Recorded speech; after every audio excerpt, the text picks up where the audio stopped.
listening to the MycoGeeky Podcast, a podcast that inspires people to grow mushrooms at home to improve their mental, emotional, and physical health. Most people call him geeky, and he is a passionate mushroom cultivator, advocate, and educator. Every week, he sits down with fellow cultivators, mushroom educators, scientists, and therapists to discuss the various ways people can approach mushroom cultivation and how mushrooms can be used to improve their lives. All right, what's up, everybody? Welcome to the MycoGeeky Podcast, a podcast that goes deep so you can level up your at-home mushroom cultivation game. I'm your host, MycoGeeky, and let me tell you, I'll give you a little once upon a time. So once upon a time, I've had people back out on the show. I've had people, change their mind. Never this close to a show, but I can tell you that. So I had somebody who wasn't feeling well. I was hoping they were going to get better. They were hoping they were going to get better, and they just didn't. They got worse. So I said, hey, look, we're not going to have you on sick, so I'll figure something out. And, all you got to do is call the myco mamas up. And, they run a massive Facebook group, 15, 16, I don't know. We're probably at 80,000 people now. I don't even know. It's a lot of people. So anyway, I said, hey, do you want to come on? Just hang out. I think I'm going to have a few people on. And they said, well, we got stuff to talk about. And I said, of course you got stuff to talk about. I know you guys. So we're going to have them on. They got some news they want to share with everybody. And we're going to get to meet some more people from Ladies in Mycology. Should be a good time. Before we do that, I just want to shout out all the Patreon supporters. You guys are great. If you guys want to support me on Patreon, just go to patreon.com/ I keep doing that. It's / MycoGeeky. You can also just Google, go to Google, the word Patreon, the word MycoGeeky, and the rest is history.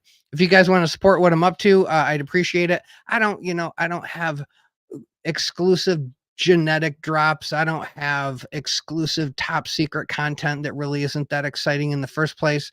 It's just a way, if you want to support me for any length of time at any dollar amount, you can do that, and I really appreciate it. So everybody who does that on a regular basis, you guys are keeping me going. Really appreciate all your support.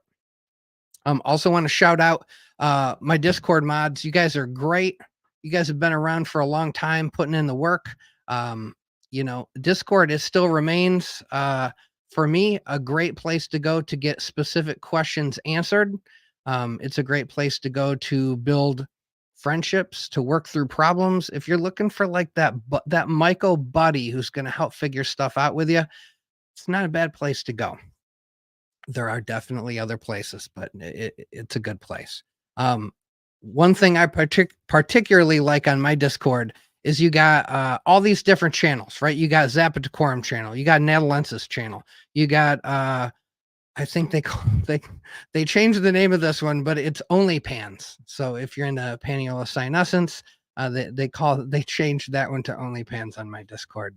I don't know. It doesn't cost any money though. And there's no naked photos of anything but Paniolacynescence. So it's all good. It's just a great place to kind of go to targeted discussions about certain, concepts, grain, substrate, agar, what have you, right? Or topical to certain species. It's a great way to just really get focused on a certain thing. If you're kind of in the agar world at the moment and that's what you want to look into, you got a channel to go do that. Anyway, just want to shout that out and make sure everybody knows that that's available. I don't have the only great Discord. There are other Discords out there. I just only know about mine for the most part. I also want to shout out, I have a handful of people who I talk to pretty regularly. I bounce ideas off of. I really appreciate you guys. You guys are, just always giving me little ideas and tips and tricks and advice. And I really appreciate that. You guys know who you are.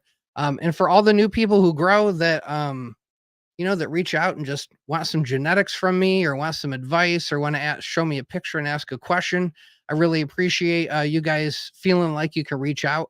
I don't ever want anybody to feel like you can't just hop in my DMs and ask me a question. You guys can definitely do that. Anyway, so tonight we got a little party going on. It's going to be a MyCo party. And I mean, I should only expect that the same way that at work I spend the majority of my time working with women, it makes perfect sense that tonight this party is going to be predominantly all ladies. So we're going to pull them on. Let me first pull on the ladies behind this wonderful party we're going to do tonight. The one and only MyCo Mamas. Hi, Geeky. Hey. What's up? Thanks All for right. having us on. All right. Mama S, I knew you were coming. Mama D in the clutch showed up. I love it. Yep. Got a little power nap in. That's great. You did? Thanks for being here. Thanks for doing this. I've actually asked you guys to do something like this before, so I really appreciate it. So why don't you do this? Why don't we just give a brief little overview of this exciting event you guys got coming up, and then we'll pull some people on. Or do you want to pull the people on now? Oh, go ahead and pull them on. Okay. I'm trying to figure out why I had that weird sound issue. All right, so I'm gonna pull on. All right, be saucy. Hey. Wade Wilson. Hey. All right, Catherine Poppy. And then it was supposed to be also Missy, but her feed is off. So I think I know she's in the middle of cooking dinner, washing clothes, putting the kids to bed. She's going to a baseball game. I forget all the things she's doing simultaneously right now, but oh, hold on. Here we go. She might pop in. There she is. All right. Hey, Missy. Hey, guys. All right. All right. I like it. We have symmetry now. My OCD is happy. This is good. We invited Susie too, but she's got a family member that's ill, so she couldn't join us. That's unfortunate.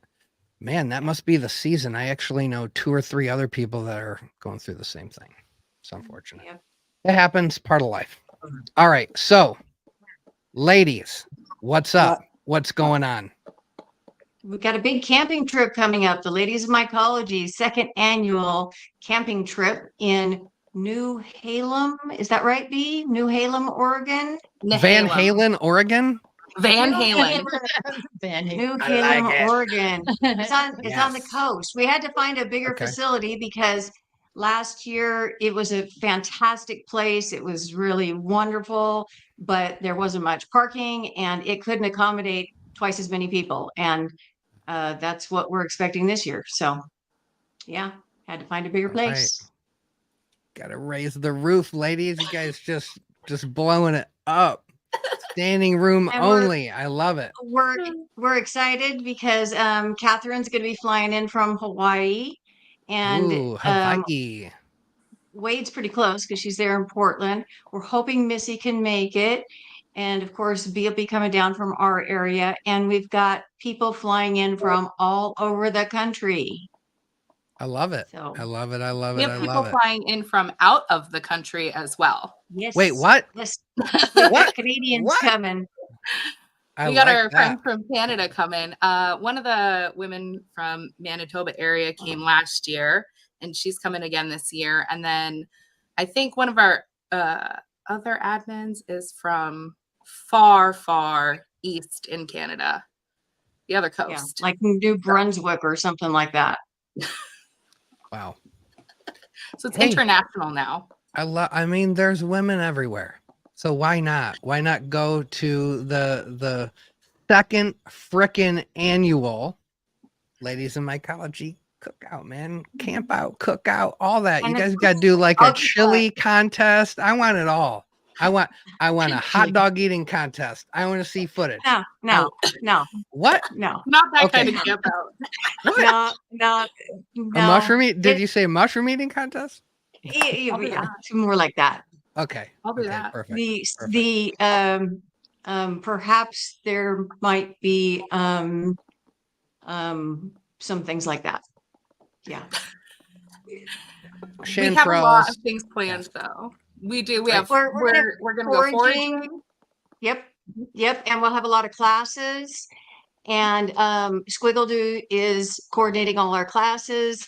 And So we'll have a bunch of demonstrations. We'll have some live music. We got it. Kat is gonna do yoga in the mornings for us. I'm looking forward to Yes. that. Waking Right. up with Kat. We got some of that amazing Hawaiian coffee coming too. Oh yeah, and Catherine just sent over a whole case of coffee from Hawaii, so we're gonna have some really, really nice coffee. Are we talking about Kona coffee? No, Kauai No. coffee. Ooh, the garden better aisle. Even better, Yes. the ancient aisle. Home of Waimea Canyon. One of the most beautiful things I've ever laid my eyes on. Yes, that's my favorite island. I mean, I like them all. I really like the Big Island. You know, it's like the Wild West, but man, hard to beat Kauai. So you guys getting some Kauai coffee? I like it. That is very cool. And everybody gets a custom Ladies of Mycology Camping 2024 t-shirt that one of our members designed. And Nice. yeah, so that's part of the registration. It's not an expensive camp out. We try to make it as reasonable as possible. And guess what? We still have room. There is still time to sign up. Okay, So ladies. if somebody wants to sign up, all they have to do is contact one of the admins from Ladies of Mycology. Will give you the link to sign up. And All right, now where did you say this was? I tried to look it up and I'm not finding it now. What city? Nehalem, Nehalem, Oregon. It's really near, it's close to Manzanita. It's by the coast. And All right, I've been to the property. It's so beautiful. It's right on a river. And we're gonna have a great time. I'm very excited. So I've been to Cannon Beach a few times. So it's south of there I'm seeing. Okay. Yeah. If it's anything like that, I mean, the Oregon coast is just iconic. I don't think if you haven't been there, you just don't know, but it's pretty special. All right, so that's cool. I'm now seeing where you guys are at. So theoretically, the other thing we did was last year it was a 3-day camp out. So we got there Friday evening, spent the whole day Saturday, and then we went home Sunday morning. So this year we added an extra day. So the admin team is going to show up Wednesday night. You can show up anytime Thursday. And so we'll have full day on Thursday, full day on Friday, full day Saturday, and then people can go home on Sunday. So especially for those people that are traveling from a long distance, it makes it, gives us time to get settled in. I know last year, most everybody that showed up didn't know each other. And we were all fast friends in 10 minutes and then had lifetime friendships at the end of the weekend. It was awesome. I mean, yes, I love that. That's kind of what it's all about. We definitely see eye to eye with that. That's partly what I'm trying to do with these little MycoTrek trips. I just want to bring people together. That's, and go do fun myco stuff. So you guys are doing the exact same thing. I love it. Yeah, last year was such a hit that we were hoping that this really just becomes an annual thing that we do every single year. And, this is the new location this year is like 22 acres. So there's like so much space for us to camp and also just do nature things. And so it'll make it really fun. There's plenty of space. We have room for up to 75 people this year. So I don't recall how many slots we have left, but I know we have, room for more people to register and join us. And there'll be some returned, members. And then we're going to be seeing, members that we only know online, and we'll get to meet them the first time this year. So that's really exciting. And I think people, when we posted the group photo from last year, people thought it was so cool. And I think that really gave it that hype where people were like, I want to do this because we had such a blast last year. It was so fun. Yeah. So while you guys are telling me about all this, I just hopped over onto iNet real quick just to see okay, what's the mushroom vibe looking like over there? Looks like you guys, if you got 𝐥𝐤𝐤𝐿 setting some stuff up, I mean, you guys got like a bona fide low key mushroom festival going on. It's kind of what, you guys can call it a camp out. You can call it a cookout, but it's kind of like a low key invitation only mushroom festival. Okay, I like it. It's a women's retreat. Yes. Okay. That is the sophisticated version of it. Yes. Okay. I like it. I think it's a great idea. I think how do you not want to go hang out with, I mean, so what's the cap on this? What's the max number of people you can have? 75. All right. And we're right around 50 right now. So we got about 25 spots available. We had 28 people last year. So we're already, so you've already doubled. Yeah. I think you're going to, I mean, you're going to cap it out. I'm sure you're going to. Who doesn't want to do that? We have never even met Wade face to face. That's true. We've been working together for what, a year and a half now. We talk to each other all the time, and yet no face to face yet. Yeah. I didn't get to go last year, but I'm excited to go this year. And you're only in Portland, right? What is it? A 2-hour drive for you? Well, you got to have a car to drive. Sure. I hear you. I know. I have an electric scooter. All right. Man, well, have you seen those new electric scooters? They got ones that can do like 40 miles an hour now. Mine goes 30. That's fast. I bought one for my kids and it goes about 20. And I mean, I can drive stuff and I'm like, man, if you don't pay attention for 1 second, you could be flat on the ground real fast. Oh, yeah. Yeah. Cool. Well, so you guys are doing forays. You guys are hanging out. You guys are bonding. You guys are connecting. You guys are sharing tips and tricks for cultivation. I mean, it sounds like a good. And how many full days are we talking about here? Three full days, and we're going to have vendor tables. We're going to have swaps, trade tables. We're going to and the food last year it was so awesome. The food was just absolutely amazing. I got Reese's s'mores this year. Ooh, nice. The baklava, the homemade baklava last year. Everyone, it was a hit. All right, who made the baklava? Kombucha. That was the question of the weekend. Who made the baklava? And the answer was Stephanie made the baklava. All right, but now did she make the phyllo dough or did she buy it? That's what I really want to know. I doubt she made it. I mean, No, no. I've known an A lot of old. work. Yeah, it's a lot of work. Oh yes. I had That's bear why- for the first time at the camp out last year. You had what What'd for you the have? first time? Bear. Somebody made it was Paige. Her husband is a hunter, Uh-huh. and he had hunted a bear, and they made it into the stew. And they were like, "Do you want to try bear?" And I was like, "I'm always down to try anything one time." Sure. and I tried it. It was delicious. It was good. I had never had bear. All right, So- what would you compare it to? Wow.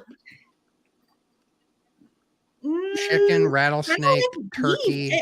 I feel like beef. it was kind of beefy, and I think it's because it was in a stew, right? So most of the Yeah. time when I think of stew, Sure. I think of beef. So that's kind of what I could compare it to. But I thought it was delicious. I was worried it was going to be really gamey, but it wasn't. It was good. Nice. If only they were easier to hunt and kill, right? Cows, much easier to kill. They just kind of sit there. They don't even know it's happening. Right. Not a bear. A bear will I fight saw you. my first wild bear on Friday in the wild. Oh Ooh. no. About how far away? It was like I was in a car and it was probably Oh, 100 feet away, but there was a lot of girls screaming in the car. Now, did you, as you drove by it, did you go, "Yo, bear"? We have a video of us and we definitely yelled, "Hey Nice. bear." Nice. Hey, bear. You gotta talk to them. You gotta talk to them. They don't like being talked to. That's the secret. Yeah, we used to do a lot of hiking, and we'd always see them off, a good little ways away, and we just put a little horn out or do a little whistle or be loud for a minute, and they usually don't want to mess with you. Yeah. Cool, man. You guys eating bear? You guys are seeing bears? Hopefully not on this Oregon coast event. No bears. No, probably no bears. Probably not. All right. So now, not to be, you guys just think it through. You guys don't want to leave people out. So you got this West Coast thing going on. You got this Pacific Northwest connection thing that you guys are really establishing really well up there. But what about everybody on the East Coast? I mean, are you guys really just going to shut them out like that? Come on. I know you, MyCo Mamas. You can't do that. So what are you going to do for everybody on the other side of the country? Well, B was really instrumental in helping us set up something called the mycelial network. And so we made 51 subgroups for every single state. And so they have their own individual Ladies of Mycology Facebook pages. And then each person who's in, so we're at 16.7 thousand women in Ladies of Mycology now.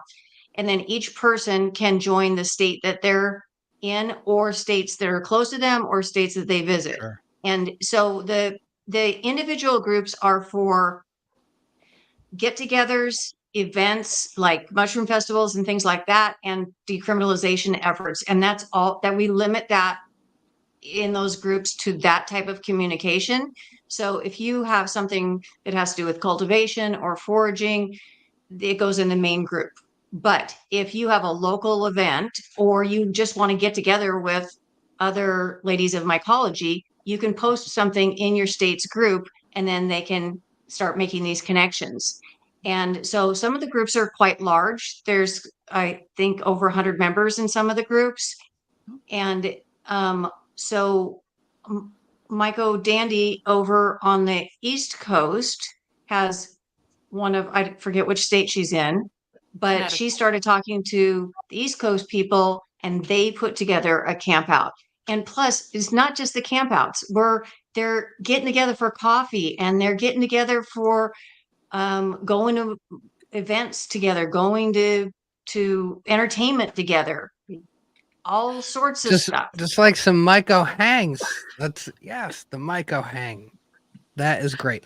All right, so we're gonna bring some of you guys back on a little bit later, but let me say adios, and let's pull on the Eastern faction here and find out what they're up to over on the East Coast now. All right, so I'll talk to you guys in a little bit. All right, all right, so now I am pulling on. All right, welcome to the show, MyCo Dandy. Hello. And Wanda. And Hello. is that it? Okay, I think, right? Okay. Yeah. All right, so you can take us off and talk to those two guys. Okay, we'll do. All right, so you guys saw the MyCo Mamas and Missy and all them putting together this little get together over on the West Coast. I mean, I know where MyCo Dandy lives. I don't know if it can get much further away than where they are. So yeah, it's a long trip. Wanda's further. Where how are you, like way up in Maine or something? Yeah. Okay. Uh-huh. So you're even further. Okay. So what do you guys got going on? You guys are going to do the East Coast version of this. Well, yeah, now I have to make some baklava. Yes. I'm going to hunt bear. Precedent has been set. That's all you got to do. Hunt bear and make baklava.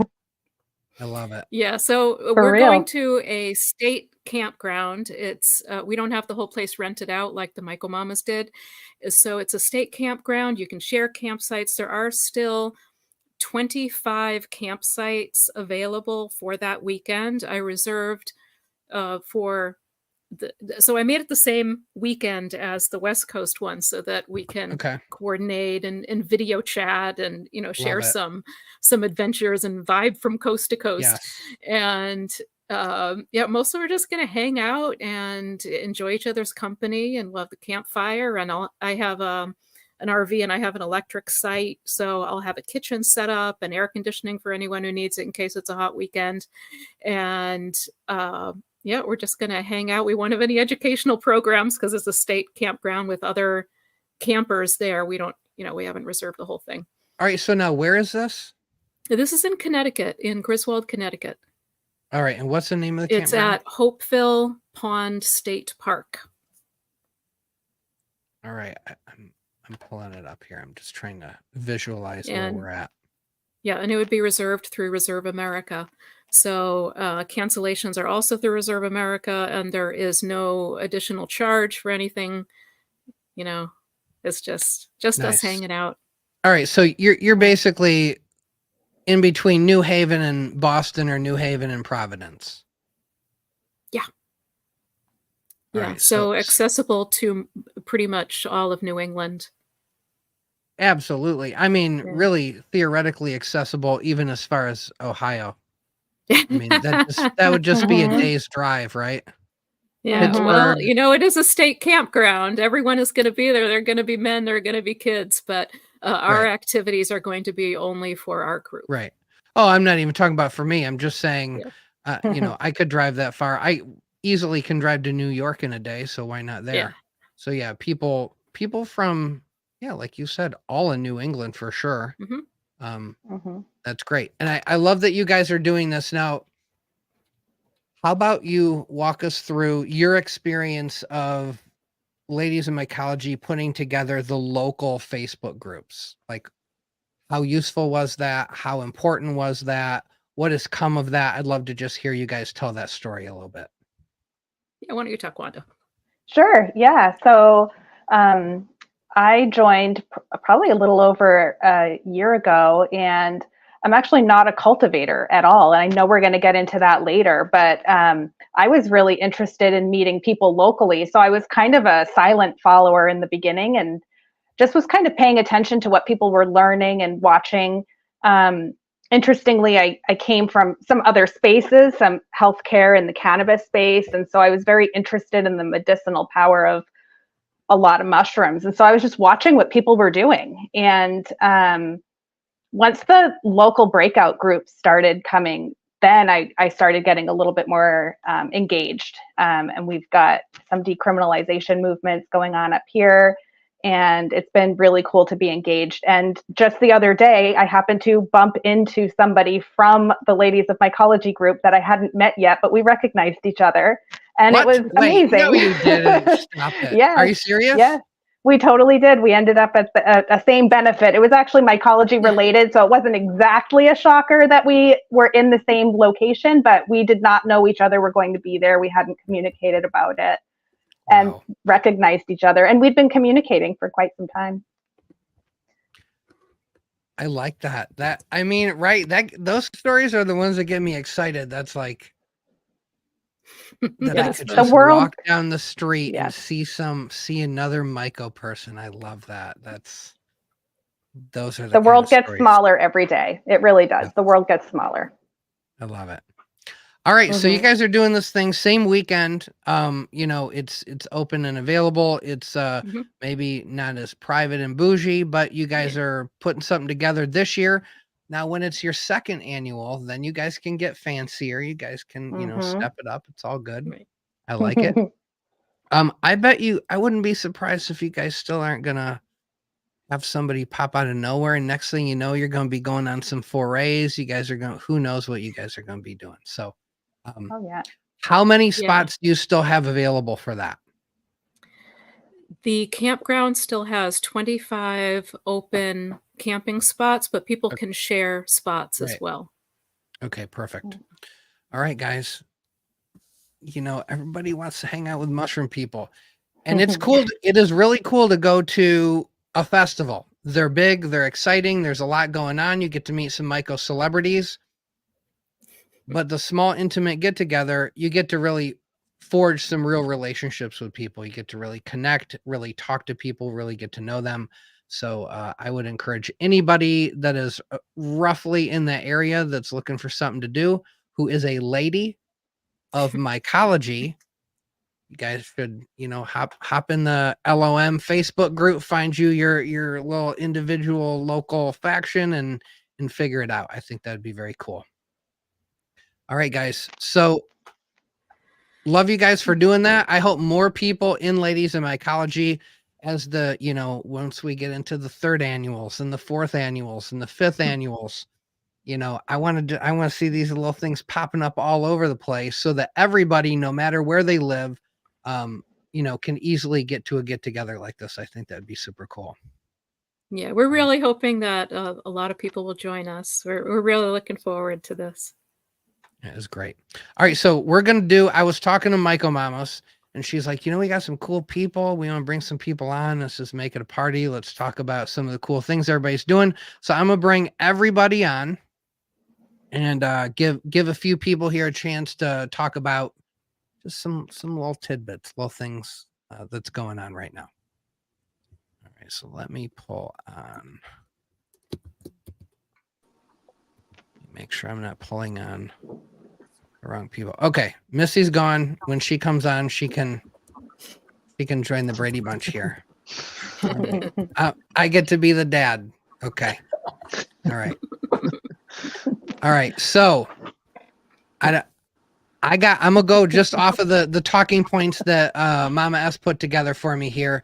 Let's start out with well, I guess we sort of covered this first one. Okay, so I'm gonna move on to Micah. Hi. And yeah, so this is the first time Micah's been on the show, and correct me if I'm wrong, you're a pretty new grower. Oh yeah, I started in November. I wouldn't know that by looking behind you. You look like a straight up pro. Yeah, I don't. Pro.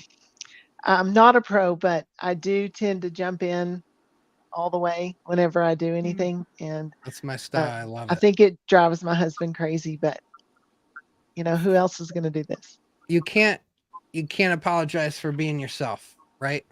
That's right. I mean, you can, but don't mean it. No, if you do it, just say it to be polite, but don't actually mean it. All right, so let's hear your whole story. I want to hear, you know, why are you here? Why are you growing mushrooms? Why did you clearly evict whatever used to be in that closet and now have it full of grain spawn jars? Well, so a few years ago, my husband and I watched the fantastic fungi documentary, and he had, we both had some, you know, mental health issues and physical issues, and we thought, well, you know, that was pretty interesting what he had to say.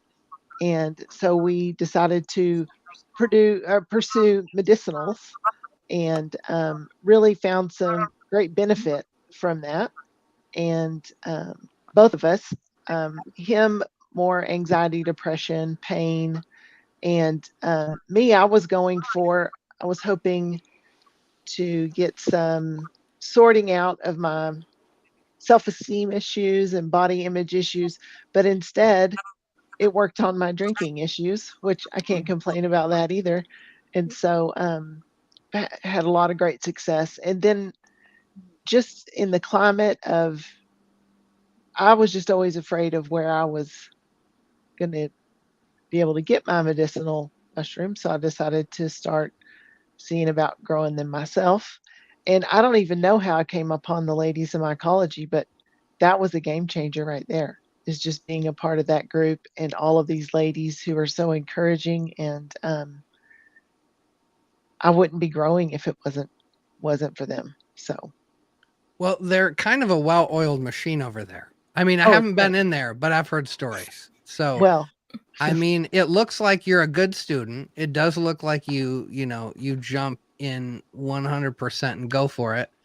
But looks like, I mean, I can tell just from looking at that closet that you're going to be successful because you're organized, you're methodical, you clearly pay attention, you're following solid advice. This is all playbook 101 to go from 0 to 60 in like 3.9 seconds. Well, I appreciate that. I also listen to your podcast, and I really love the way that you explain things, because I need to know the why behind everything. And it's all right. We're like the same person. I'm the same way.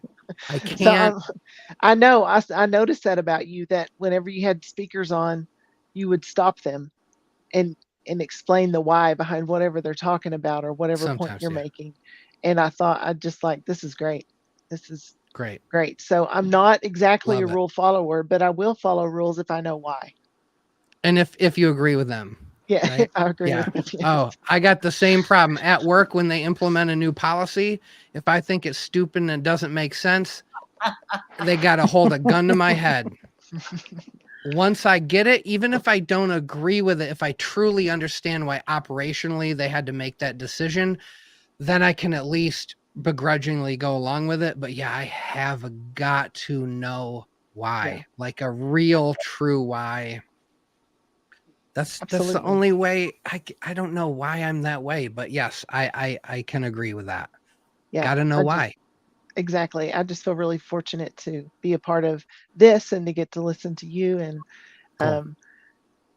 those mamas over there. I mean, who doesn't love Oh, the yeah. mamas? So I mean, so this is what I love about, right? There was the old guard mycologists, and God, you gotta love them, right? They were doing this with no information. They were fumbling around. They were toiling long into the night to try to figure something out. They were reading scientific. They were doing whatever they could to figure out how to develop cultivation practices.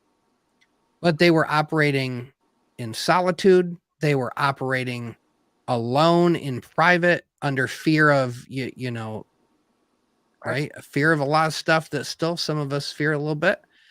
But now the knowledge sharing, the connecting, the right, like just the 9 of us, if we're all growing mushrooms, I don't care who we are or what we're doing, we all have a little tip and trick that we can share with one another. And if we don't share it, if we gatekeep it, if we try to monetize it, then who are we? That's who we are. If we go, you know what, man, this is so cool, this little trick I figured out. If my first instinct is to share that with everybody, that's how this happens real fast. That's how it gets real easy for people to grow mushrooms. And like Micah just said, I mean, I went in hoping this is what it was going to do for me. And instead it had other things it wanted to do with me. And right, that the mushrooms got their own plans, their own wisdom. yes, they do. Just got to go with it.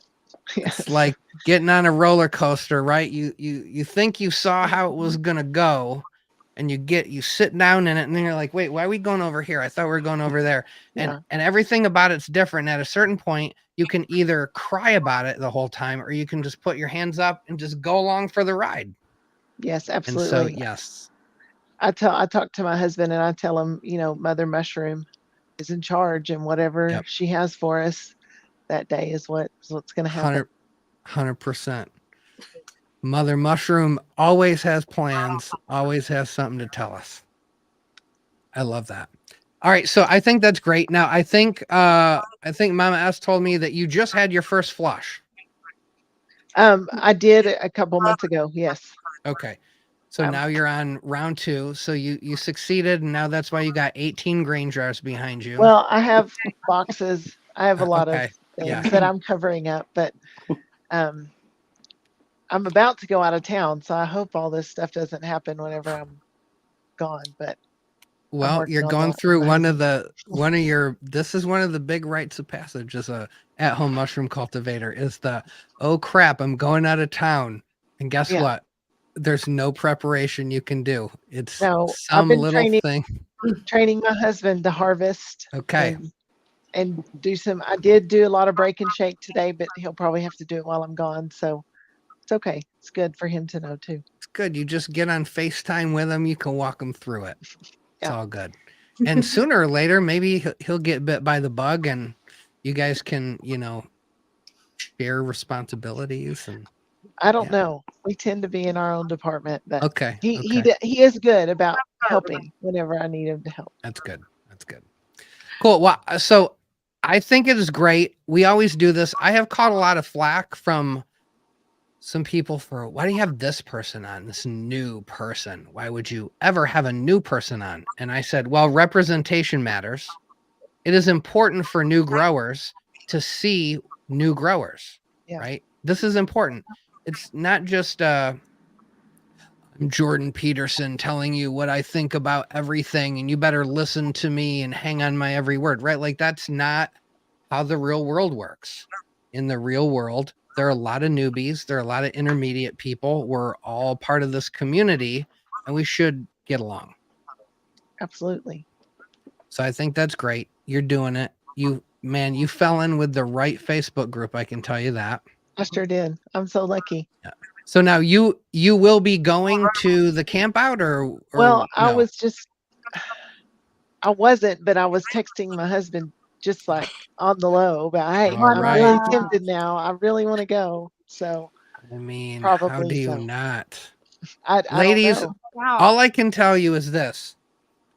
Do you know how many guys message me and go, why does the ladies in mycology only have to be for ladies? It's not fair. So think of all the men that secretly just want to be able to go hang out and talk about mushrooms. Ladies, you have the opportunity. Don't miss it. Book this thing out. Fill up. Yes, every campsite, every spot needs to be ladies of mycology connecting, growing together, building those relationships. This is the duality of this whole process, right? Is the mushrooms are amazing, but the people working the mushrooms are also amazing. That's why we started the mycelial network groups. Exactly. It's about community. I love it. All right, so thank you. Really appreciate you coming on, Micah. Thank you. I hope the mushrooms keep taking care of you. I hope you enjoy continue to enjoy the process. I can tell you right now, don't buy any more tubs, girl. You got enough. Don't do what I did and buy 14 of these things, and the next thing you know, just sitting on way too much fruit. I mean, you're gonna get good at this real fast, and then you're gonna just have a lot of mushrooms. I'm telling you. Good. All right, so let's move on to where are we here? Okay, she's muted right now, but Heather Smith. Geeky, how are you? Good. How are you doing? I'm doing okay, thanks. Happy to be here. Well, I'm glad to have you here. Michael Mama said you guys. So I was talking to Mama S, and she said, I got a few ladies who are just doing cool things right now, and I'd love to have them come on and talk about what they're doing. So that's what we're going to do. So why don't you just tell everybody what you're up to? We're up to quite a bit, actually. It's been kind of a whirlwind lately. I started home cultivating mushrooms in 2020, so almost 4 years ago. And that sort of grew quickly.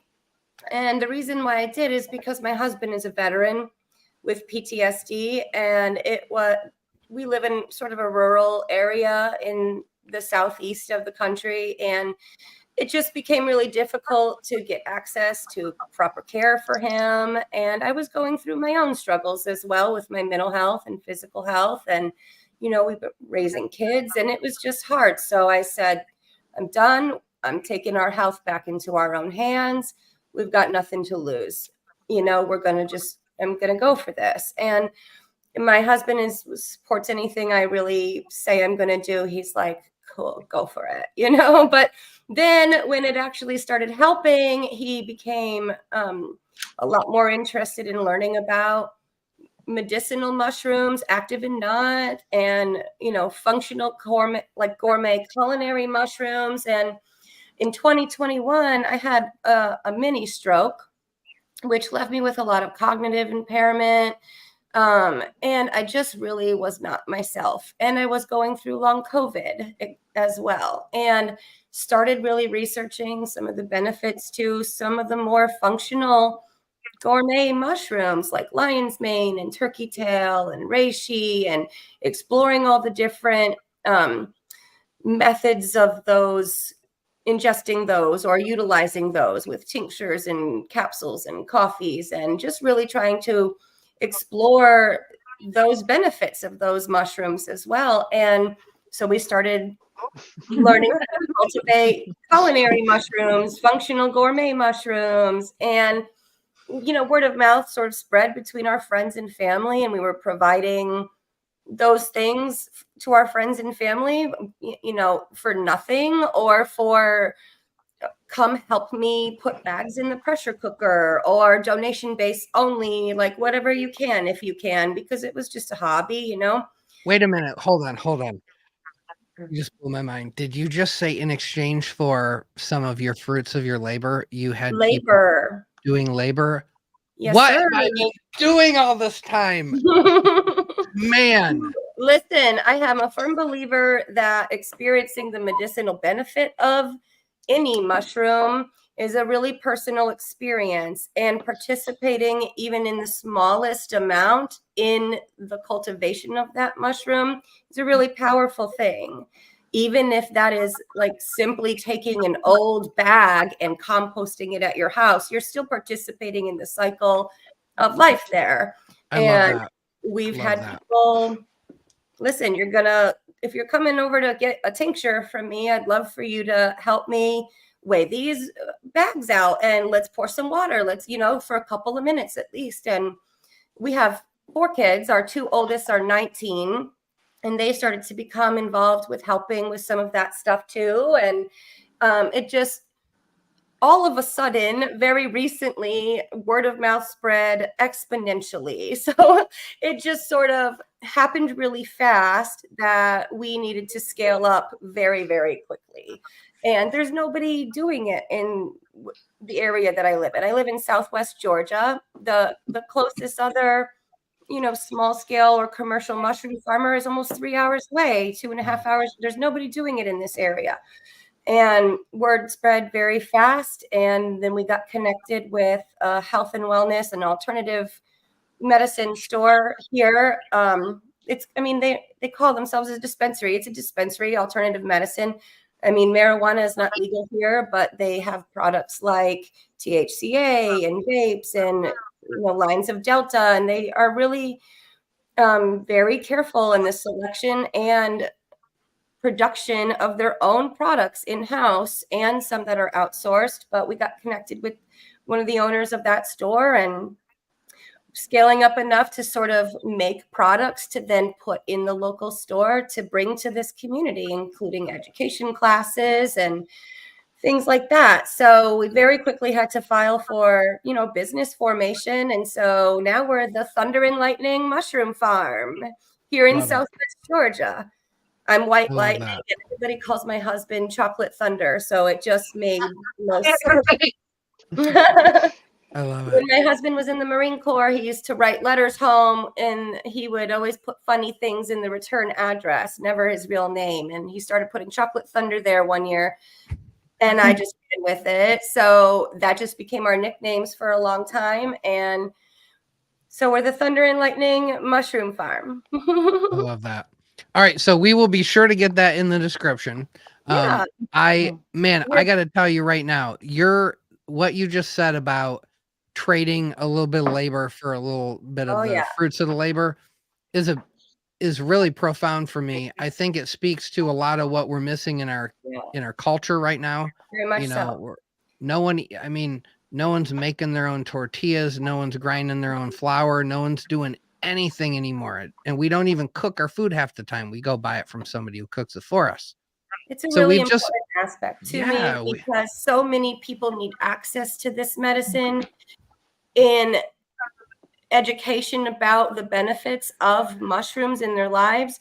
But just because they can't come to me with a $20 bill or however much money doesn't mean that they can't do something to participate and earn that. And we barter and trade a lot of things here on our little farm. We also have goats and chickens, and we trade egg. Nobody pays for eggs from us, and we have dozens of eggs a week. We trade things with people in the community, or we give them away because it's really not costing us very much to keep the chickens alive, and they're giving us way more than we can utilize. And it's a provision to the community, building in this community that desperately needs those little pockets of people. And the more that we can do that in this area, the bigger those pockets will grow. And that's just a really important aspect to us. I would never deny access to any of the things that come from our mushroom farm to somebody who couldn't necessarily pay whatever we decide the retail cost of it is. That's at the end of the day, if you want to come work for an hour, sure, come on. Yes. Bartering. There is so, right? You just think back, I'm going to sound even older than I am, but like we used to have silver certificate currency, right? Every dollar we had was backed by gold or silver. That's gone. We just print money now. The people on Wall Street. What is money anyway, honestly? I don't even know. We need it. We have to participate with it, but that doesn't mean that people shouldn't have access to things because they don't have it. And that's something that's missing in so many small communities in the rural South.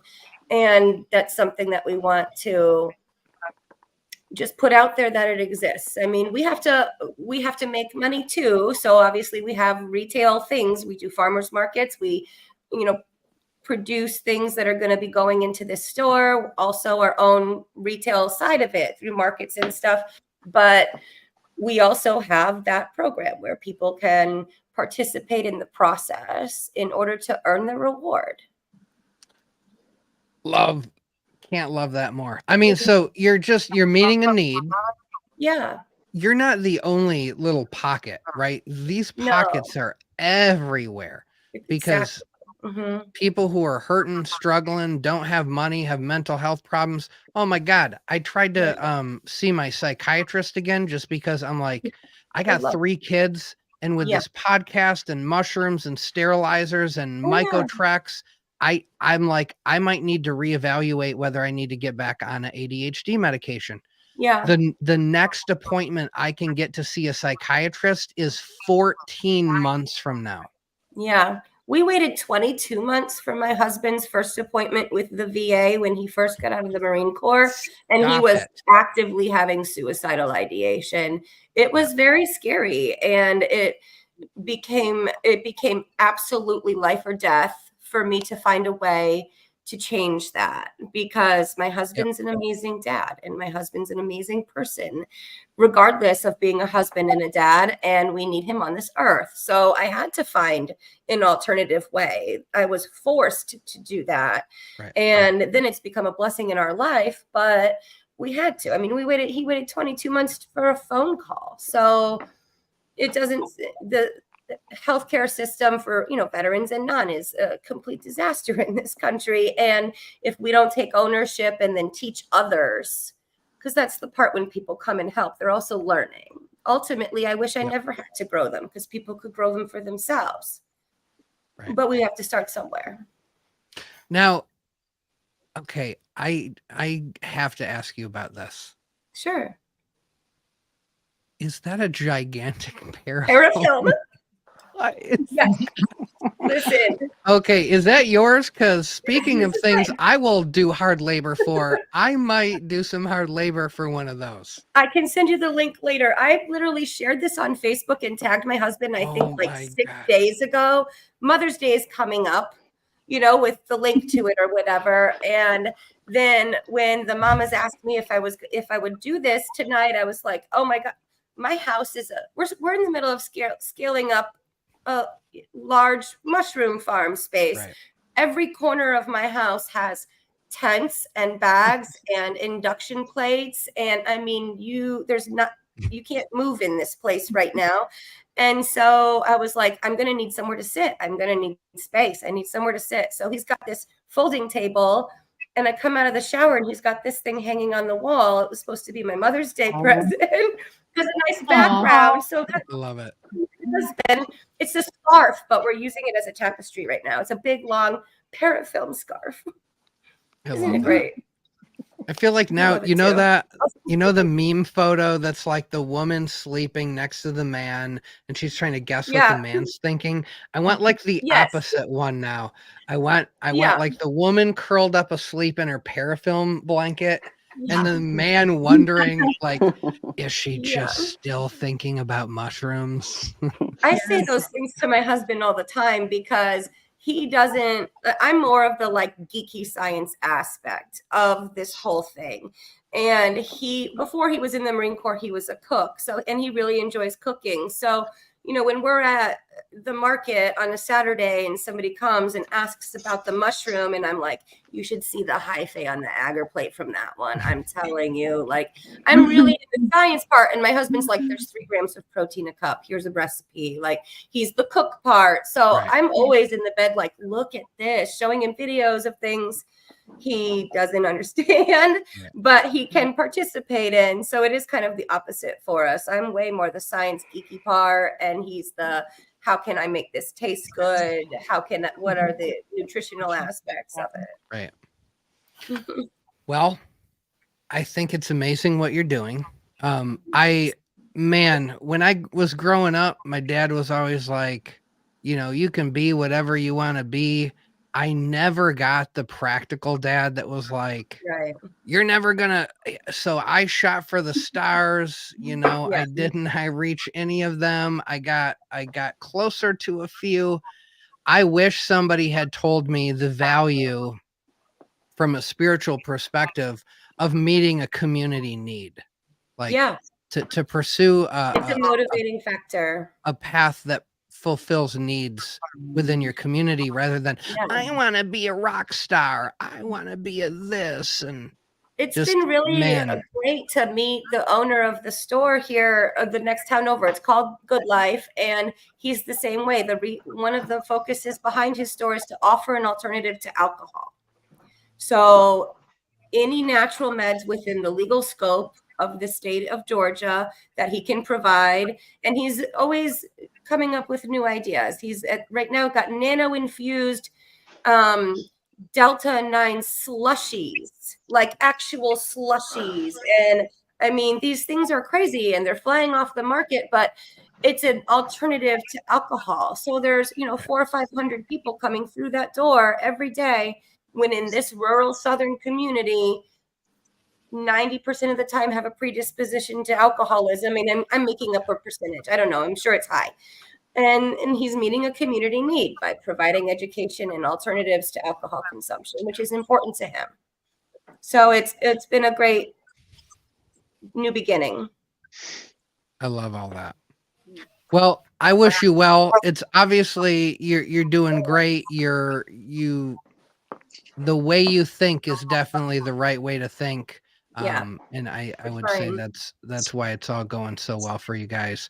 And it is really sad that we are all, I mean, most of us, I know the mamas, me, you, a lot of people on the screen right now are all here because Western medicine or our society wasn't working for us. Something wasn't right. We kept trying to do all the right things. Nobody here looks like a pure anarchist hoping to destroy the world.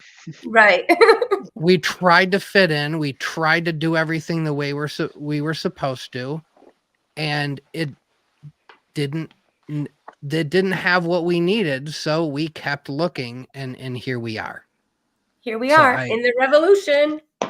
In the mycelium revolution. Yes. Amen. Well, all right. So thank you so much. I wish you well. Get me all your stuff. I will make sure it gets in the description by the morning. All right. Who do I got next up? I have. All right, Wanda, let's do it. Let's talk about what you do. I hear you do it well. I heard that too. Thank you. Yeah, so probably I don't know. I think it's been a little over a year now, about a year and a half ago. I was kind of asked to process some chocolate for somebody with some of their mushrooms that they grew. And I had no idea what I was doing, but I was up for a challenge. And it's usually when I get re-engaged with my brain and excited. And I thoroughly messed it up and did a horrible job. But I like a challenge. And so I'm actually a trained chocolate maker and a trained chocolatier. And I just kind of had to dig back into my roots a little bit and learn a different way to do it.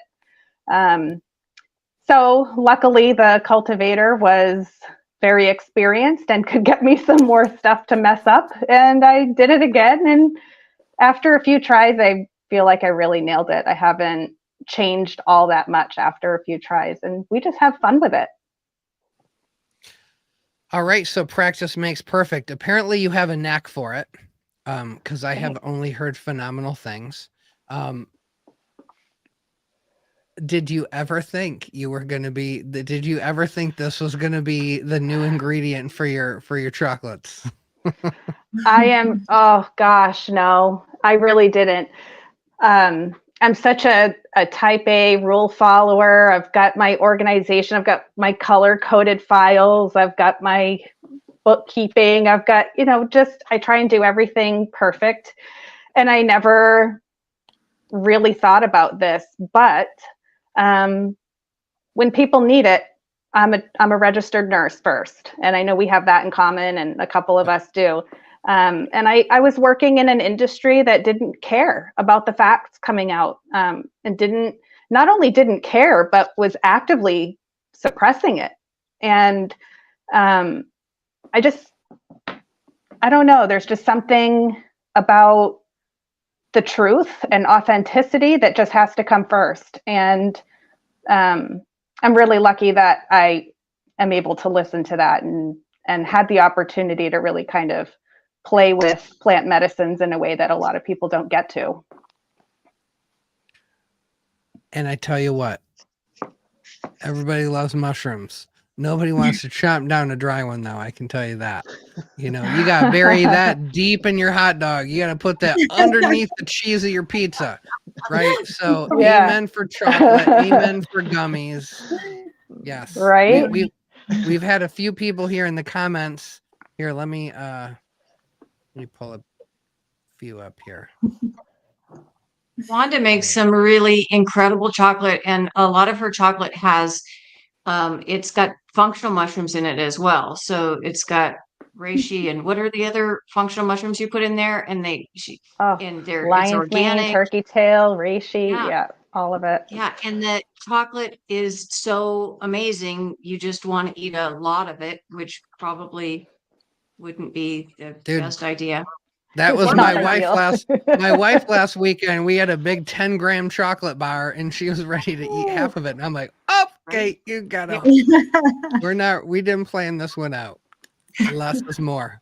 And Wanda's chocolate bars come in the most amazing flavors. She just made some chocolate bars for us with our Enigma in them, and they were was it mocha? What flavor was that? That was espresso. Espresso. Ooh. Yeah, and they just tasted so amazing. So she actually made them for the first time with freeze-dried mushrooms in them, and apparently we can't put too many freeze-dried mushrooms in them because they don't mix up well with the chocolate. But interesting. I would have thought it mixed up better. I would have thought that too. Yeah. Right. Wow. But when you grind up freeze-dried mushrooms, it turns into this huge volume of fluff. Like it's too fluffy. Okay. Yeah, like you can fill a 1 cup measure with only 1 gram of chocolate or 1 gram of mushrooms. So that's I wonder if there's a way of is there another ingredient that you could infuse that fluff with first? Is there some way of doing that? It's just so much volume. Oh, okay. I don't know. And chocolate just does not love water. So any moisture that you try to give it to like tamp down the air in the fluff, it's just not going to mix well with chocolate. So got it. Again, I wish. I have a channel in my Discord. I do not go in there. I'm like, this rabbit hole I'm in is enough. I know that is a whole nother rabbit hole. We will let the Wandas of the world figure all this stuff out. Well, you know what happened was I tried making some chocolate, and it was okay. We managed to temper it. I think it was a real fluke that happened.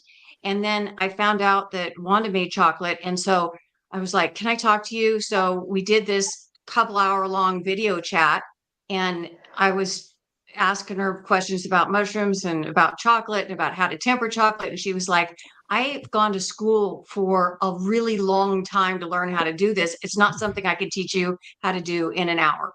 And I was like, "Okay, wait a minute. I got an idea.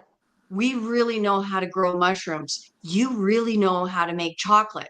How about you make the chocolate and we grow the mushrooms?" So that was a great synergy. But the funny part of the conversation after that was she said, "Okay, as long as we're having this video chat, can you tell me how to grow mushrooms?" And I'm like, well, just the same way that you can't tell me how to temper chocolate in an hour, I can't tell you how to grow mushrooms in an hour. So there's that. And we frequently remind each other of that conversation. Yeah. Stay in your lane. I mean, that, right? Yeah. This is like when people are like, oh, don't buy a max yield bin, don't buy a micropose bin, don't buy a this, commercially available product specifically designed for mushroom cultivation, when you could make it your own in just 94 simple steps. Hey, you don't have to do everything. You don't. If you want to do it, right? Like, Yeah, but so we're not That's making right. chocolate. Wanda's So you're making not Wanda making makes chocolate. chocolate. Yes, No, Wanda exactly. makes excellent chocolate. And I don't cultivate, and I have no shame in it. There you go. Yeah, yeah. But I can say that I understand that a lot of people have health conditions and need to take something more regularly than I would recommend chocolate, right? But I do find that when people get their hands on this amazing medicine, at least for me, it brought some healing to me that I really needed when I took my own personal journey with mushrooms. And what I love about that peaceful healing is that now I look at chocolate and I'm like, oh, this is actually fun. Like when I eat chocolate now, or my own chocolate, there's joy back in my life. And there's joy back in people's lives when they're consuming mushrooms. And so I have no problem working with chocolate and sharing chocolate with the world. I certainly don't advise everybody eat it every single day for the rest of their lives. But I'm just thrilled that this medicine can be combined with something that I'm really good at that makes people smile. Right? I mean, that is kind of amazing that you're like, well, I used to make chocolate and people love chocolate. Everybody loves chocolate. But now I make some really amazing chocolate. Mm-hmm. Yes.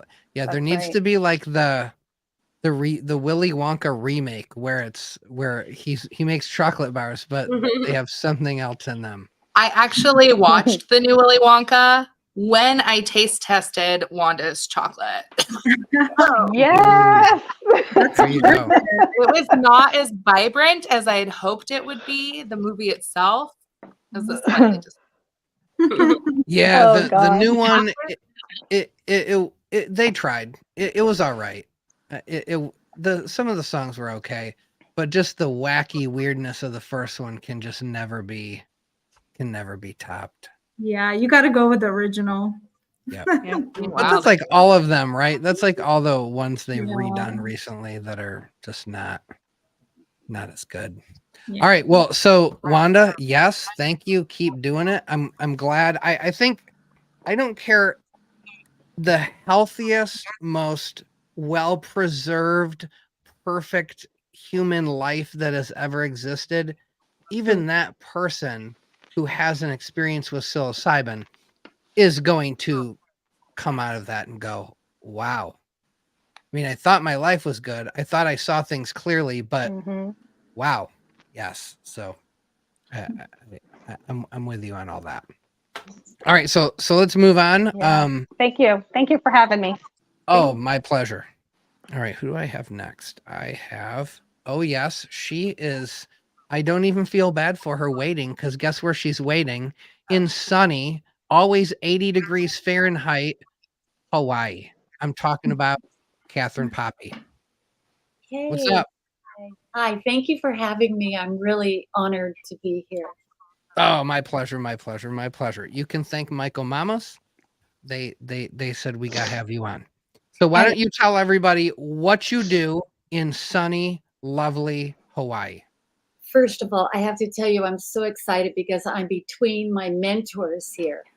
Wade, the MyCo Mamas. These are my sheroes.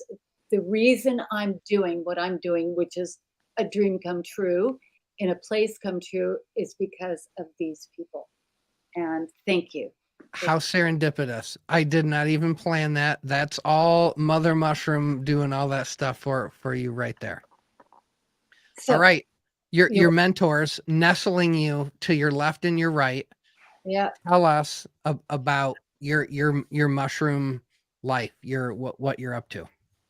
Okay, let's see. I actually started this because a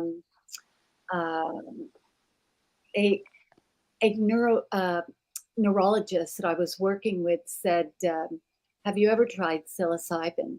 And I said, yeah, 1970. Right. Right. And he said, well, it may help you with some neuropathy that you're having. And I, put that under my hat and didn't really think about it. And then had the opportunity to talk with Paul Stamets.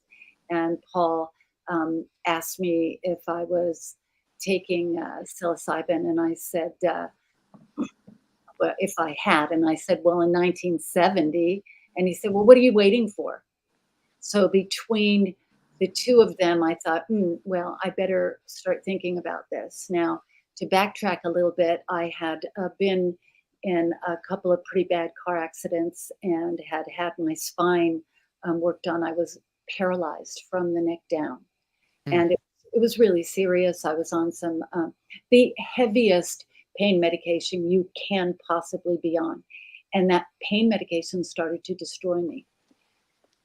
It was because of a nurse, a gentleman who helped me get off of that medication and using cannabis, actually, that really gave me a different point of view about big pharma.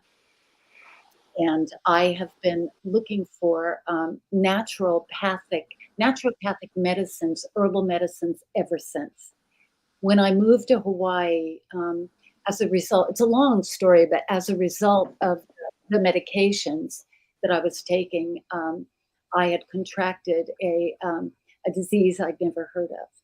And it's SIBO. Maybe somebody here knows what it is. Small intestinal bacterial overgrowth that was a result of salmonella.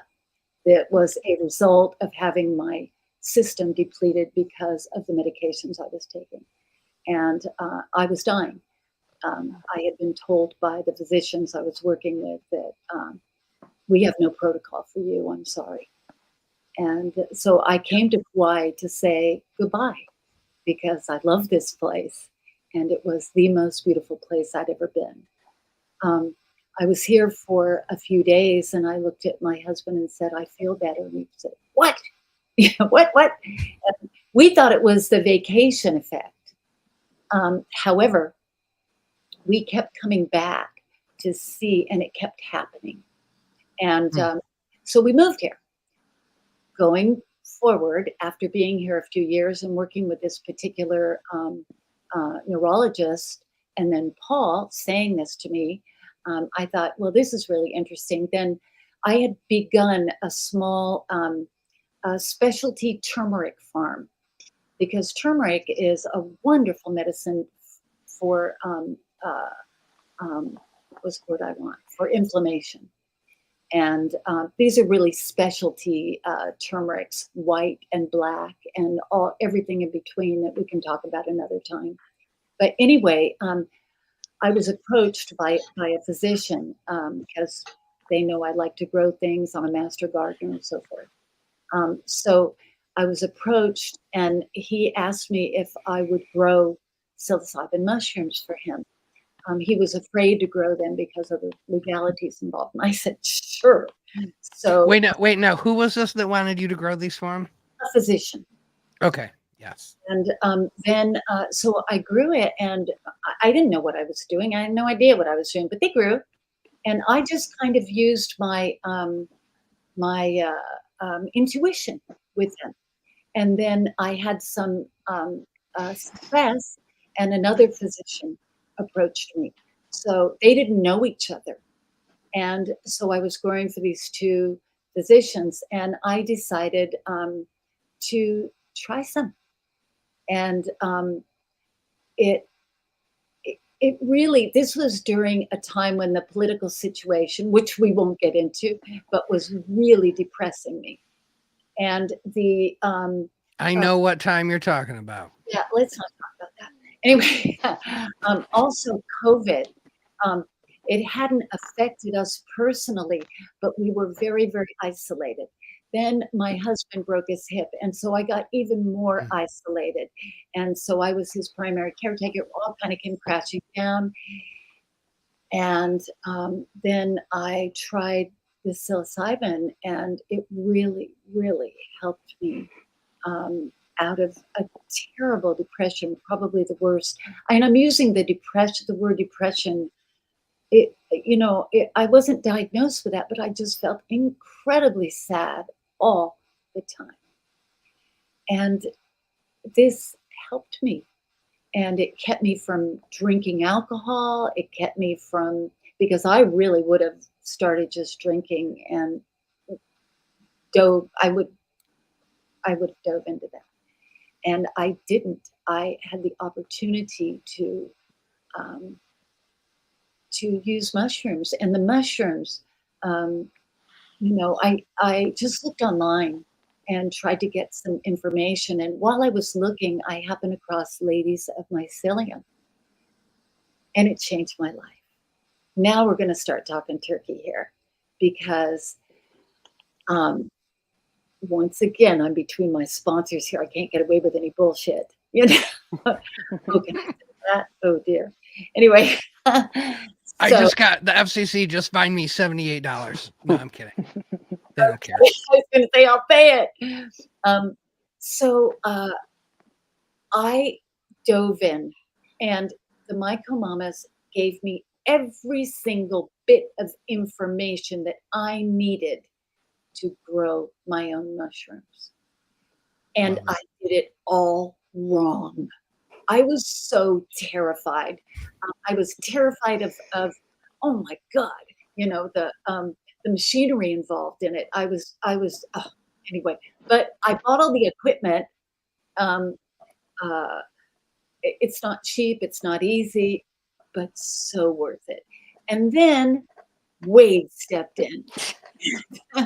Wade, let's put it this way. I'm living in a bacterially, the general atmosphere is so bacterially rich. There is no way to do this without a laboratory. You cannot do it here without a laboratory. So I built one. I built a laboratory with Wade's help, with the mama's help, with Squig's help. But really, it was Wade. And so I had this little laboratory, and I had this little greenhouse. And the next thing you know, I bought a gorilla tent. And the next thing you know, I have these storage areas. And we live in a house that's on 9-foot stilts. And so I was growing, the smallest part of what I do really is growing psychoactives. And this is not a comment on anybody. This is just what I do. My middle finger to Big Pharma for what they did to me, which is almost kill me, is I give away all of my actives. I have never sold them. I doubt if I ever will. I can't imagine. But people bring me things all the time, which is very Hawaiian. They bring me coconuts. They bring me food. They bring, you name it, bananas, honey, you name it, I get it. Everything that comes from Hawaii, papayas, mangoes, I get them. And this is what I give in return. Some people come and they work for me if they want to. Other people, they just show up with stuff. And I'm so lucky. So anyway, back to the equipment.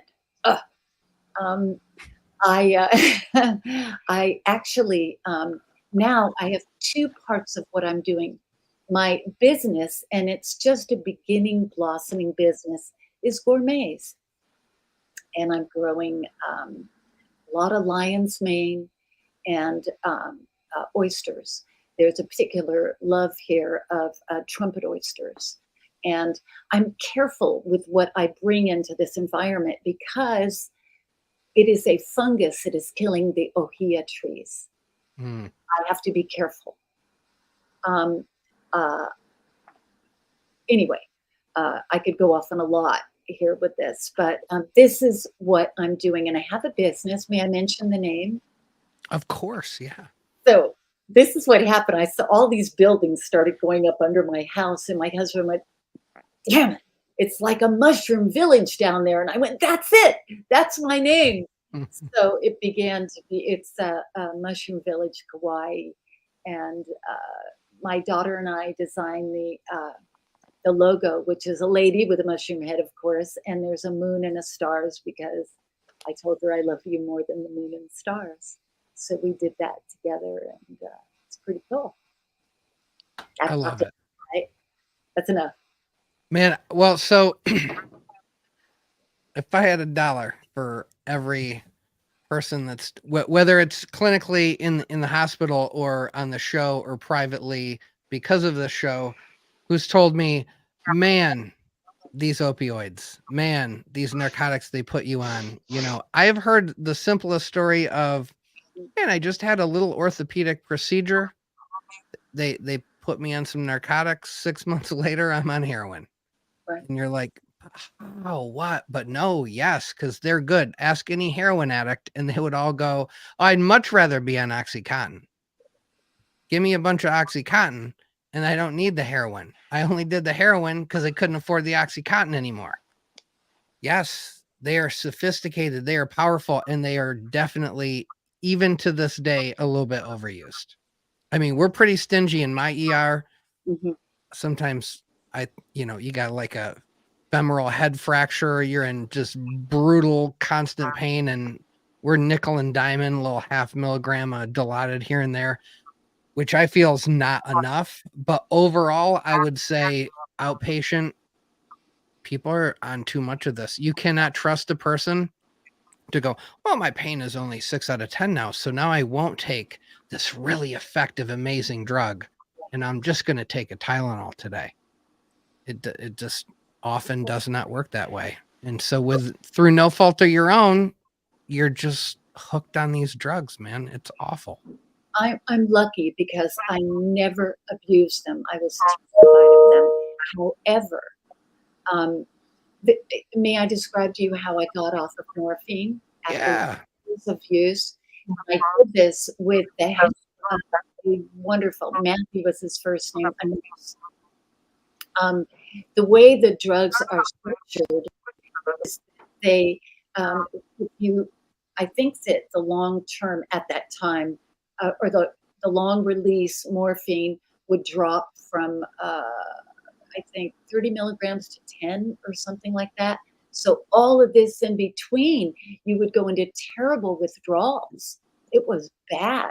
So what I did is I got these little shot bottles, and I figured out through a process that each drop had a 1.5 milligrams of morphine. And I made 17 bottles with drops in them that I would take during the day. So I made my own time release. And then it was 16, and then it was 15, and then it was 14. And I used cannabis to help me with the pain until my pain receptors relaxed, because they were working overtime trying to get through the morphine block, if that makes sense. Probably makes sense to the nurses here, medical people. And you know what I use now? Nothing. I don't use anything. I don't need anything. I don't need cannabis. I don't need anything. And that's been years now. It's been about 7 years. So I think that's good. Love it. Yep, man. I tell you what, I did a rotation at the VA in Los Angeles, and I probably talked to 6, 7, 8 people who all said, man, you should have seen the tray of narcotics they used to have me on. Mm-hmm. I had every one of them. You name it, I had it. I had a big, fat, full bottle of it. And I was a complete junkie. I was on it all. It was never enough, because once you get on, once you're on Norco, then you want a Percocet. Once you're on Percocet, then you want an OxyContin. Once you're on OxyContin, then you want some MS Cotton. Then you want Dilaudid. It just never ends. It's never good enough. And they're like, and then I got cannabis, and I just got rid of all that other stuff. Yeah. Like, do not sleep on cannabis. It can be a very powerful tool to get off a lot of that stuff. Yep. As your testament to. So MycoGeeky, Catherine's actually coming to the camp out. Oh, yeah. Yes. Yes. All right. So I think she started being one of our admin team about a year ago, I think. I Joined our can't admin believe team. it. I know. And she's a wonderful addition to our admin team. And I can't believe that she's flying all the way in from Hawaii. So they were in Coast Guard. And so come, I'm bringing turmeric. We've got good Hawaiian coffee. I'm bringing all kinds of Hawaiian goodies. And there's a little secret Wade is involved in. Hey, I also have a camp secret that Wade is involved in. I have all the camp secrets. Yeah, you do. Oh my God. Competing camp secrets. When will the reveal be, though? Not until the camp out. At the camp. Okay. At the camp. You got to wait. Right. You got to come to camp to find out. Got to come to camp to find out. I love it. Well, man, if the chocolate, if the turmeric, if all the fun things that are going to be there to enjoy, don't do it. Hopefully it's all these wonderful people here that clearly love being alive, wanted to find out how to enjoy life more. Western medicine wasn't doing it. Whatever, wasn't working. For whatever reason, we're all in this little psilocybin game that we're in because there just something wasn't clicking, something wasn't right. Half the time it's Western medicine screwed something up for us. Half the time it's our society. It's just a little bit off. Whatever it is, we found these mushrooms and they evolve us. They evolved me. I don't know about you guys, but they definitely evolved me. May I mention one more thing? Yeah. Another thing I have developed directly because of being involved with Ladies of Mycology is a mocktail. And the name of that mocktail is Joy. It is an old family. Believe it or not, I'm Mexican. I'm white Mexican, but I'm Mexican. And I don't give the ingredients away, but it's an old family recipe that every woman has put her spin on it. And my major addition to this is kava. And oh yeah. And it'll also be at Ladies of Mycology. I plan on the camp out. I plan on bringing some of that. Kat is spoiling us. Man. I just want to give Kat a big hug. She in our admin mod chat is always like aloha in the morning, and it's the sweetest. She just brings a smile to my face every day. We love you, Kat. Well, man, I don't know if you guys watched here, but when we were starting off, Kat was holding a smile like, the most professional cheerleader couldn't. I was like, this woman is holding a smile so long, there's no way it's fake. There's no possible way it's fake. And I can just tell, I mean, you've had a transformation. You had an experience. It was very profound. You went from one extreme to the other. I have a friend who was almost killed by a bus in New York City, on life support for months and months in the ICU for half a year, wasn't supposed to be alive. And now, her vibe is just happier than it ever has been, because when you get that close to it all being over and you come out the other side, you just get a little extra spring in your step, I guess. I don't know. I have not had a near-death experience. People who drive with me have had near-death experiences, but yeah, I myself have not had one. So yeah, watch out, Myco Dandy. If you're in my car in Mexico, it's going to be exciting. Just telling you right now. Yeah, I'm looking forward to that Mexico trip. Oh yes. Yeah. I will not. I promise you will be safe, but it will be exciting. All right. Well, so Ladies of Mycology only continues to grow. I mean, next year, where do you guys think we're going to be at? 25K? That's my guess. Maybe. We're growing. I looked before we came on to see how many people were growing by every month. And I think it said we added 1,200 people in April. So yep. Wow. There you go. If we math that out, yeah, we're gonna hit 25K. Yeah, you will. It's amazing.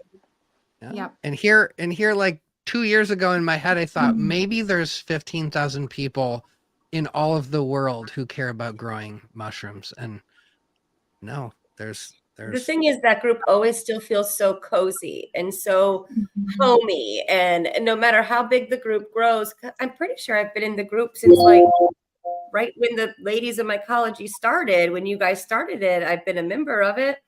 And it just always has the same like cozy, homey feeling, no matter how many people are in it. And so it doesn't make me worry ever when I see the group growing. I'm like, it's still going to be the same. It's going to feel great here. It always does.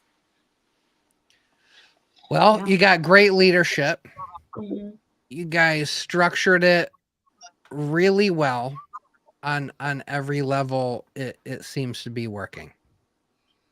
I don't anticipate imminent failure anytime soon. I feel imminent further success is kind of what I anticipate. Yes. We have some really great trusted vendors in the group. Wade runs King of the Gills, and Missy and Susie and Maya Medici, and we've got Wanda and Stephanie. Stephanie Martin is over in the UK. So she's our UK vendor, and this is kind of exciting news. Nobody knows about this yet, except maybe B. But Stephanie and I have been working together, and they're going to be offering Myco Mama's genetics in the UK. So she's getting a big shipment from us, and we're going to be doing a collab so that she can offer our genetics over there without people having to pay $20 shipping. That's great. So we're pretty excited about that. And I asked her to come on this evening, but it's like the middle of the night over in the UK right now. Right. And then B and I are talking about expanding the mycelial network. That was our original plan to all the countries. And so I know Canada really wants to have their 4 or 5 groups. And then we're just going to look at where the members are from and hopefully have a group for each country. And we're going to expand that pretty soon. You should only have a group, right? But only do this in the countries where there are women. Oh, wait. You guys are everywhere. Yes. I love it. Yes, you should do that. Because everywhere, I mean, the same way I was in a 12-step program for a while, and I would go to the men's night groups where it was just men, and it was good to connect with just men, right? It's good. We've lost a bit of that in our society where, women get to come together as women and be women. Men get to come together and be men.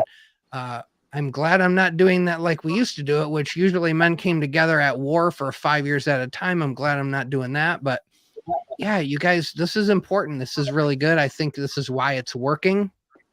It's not even necessarily men suck. All they're trying to do is hit on us online. I mean, they're definitely trying to do that, but overall, I think it's just good, from a healing, from a vulnerability perspective. For a lot of the reasons that people come into this, I think it makes a lot of sense for women to have y'all's we should mention too that we allow non-binary and trans in our group as well. So we're very inclusive with that. We have non-binary and trans people as our admins, and so that's great.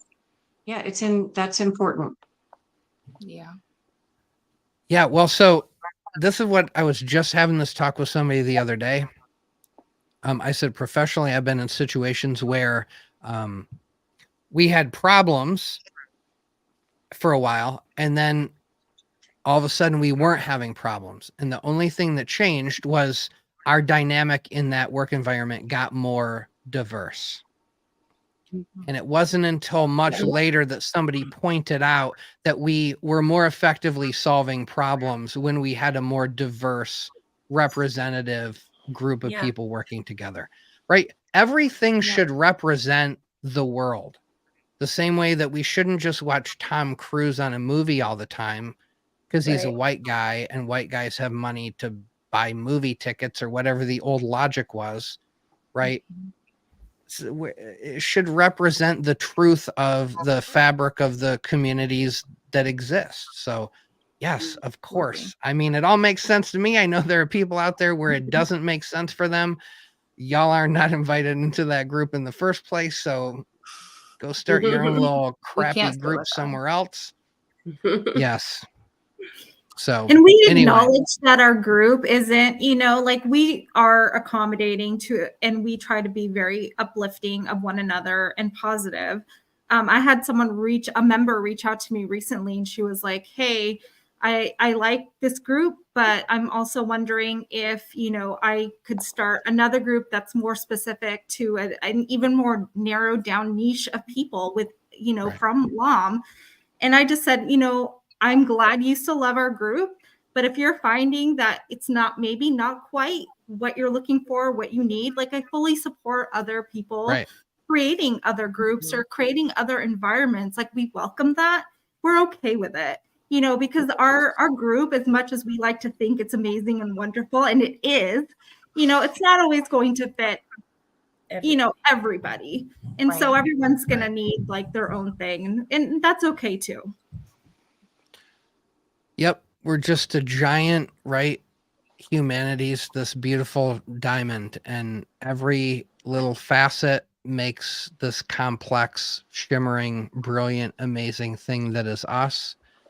Even though I don't necessarily always get along with every one of those facets, it is all a part of humanity as a whole. So yeah. Yes, everybody, I mean, and we're all born into our situations. We're a product of our genetics, of our environment, right? Just like our mushrooms. We're just like the mushrooms, right? We're the genetics matter. It plays a part. Our substrate matters. We get enough water. We get enough azomite. All that stuff matters. Yes. So I like that. I fully expect you guys to be, my guess is 25K or more in another year. I anticipate third annual Ladies in Mycology 5 is my prediction. I predict 5 events. Gonna need a bigger venue. 5. Oh, y'all are the Pacific Northwest. You guys are definitely going to need a bigger venue every year until you're like working with Paul Stamets and you guys are building a whole new campground or something crazy like that. Oh, yes. Yes. I'll go to Hawaii. Right? I'll go to Hawaii. Yeah. We'll have an admin camp out in Hawaii. How's that sound? There you go. Well, so Catherine, I have a mod who lives there. She would definitely get down with you on that. And I think she could even, I don't know, she might have the space to host. You have to talk to her. Great. Love that. All right, guys. This was amazing. I never in my wildest dreams thought that this afternoon when my buddy, I was talking to him and he was like, yeah, man, I'm just really sick. I don't think this is happening tonight. And I'm like, you're right. It's not happening. And then I was like, okay, who am I gonna get on? I didn't think I was going to have 10 people on here talking about something fun and exciting, but here we are. We went with the flow and it was a good time. Thank you for having us. Thank you. Christy, Can I plug one more thing? Yes. We didn't quite get to mention yet. So I don't know if everyone's aware of the Stealthy Spores playing card games. Stealthy Spores playing cards. Anyways, like I've kind of seen them around the community. I didn't realize that it was just like this one guy who creates these amazing cards, and he makes playing cards like for communities, and also like he highlights, you know, different people within the MyCo community, which is really cool. He reached out to us. He reached out to MyCo Mamas first. MyCo Mama said, "Hey, talk to Missy." He reached out to me and asked if he could make a Ladies of Mycology playing card for the Stealthy Spores. Bam! Game. Yes. So shout out to Stealthy Spores. Thank you so much. Like I did a little write-up for him, and the way that he just wrote it was just so beautiful and just so well done. So I really appreciate him for doing that for us. I'm not exactly sure when those cards will be available on his website just yet, But do go to his website. I believe it's stealthyspores.com.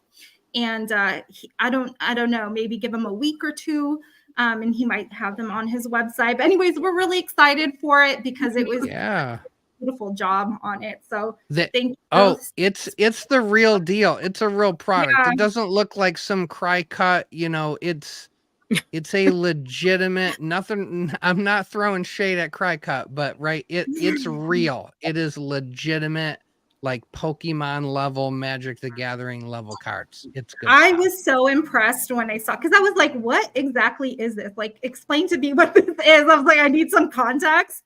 And then when I went to his website and I looked at everything, I was like, oh my God, yes, please do this for us. So yeah, really excited for that.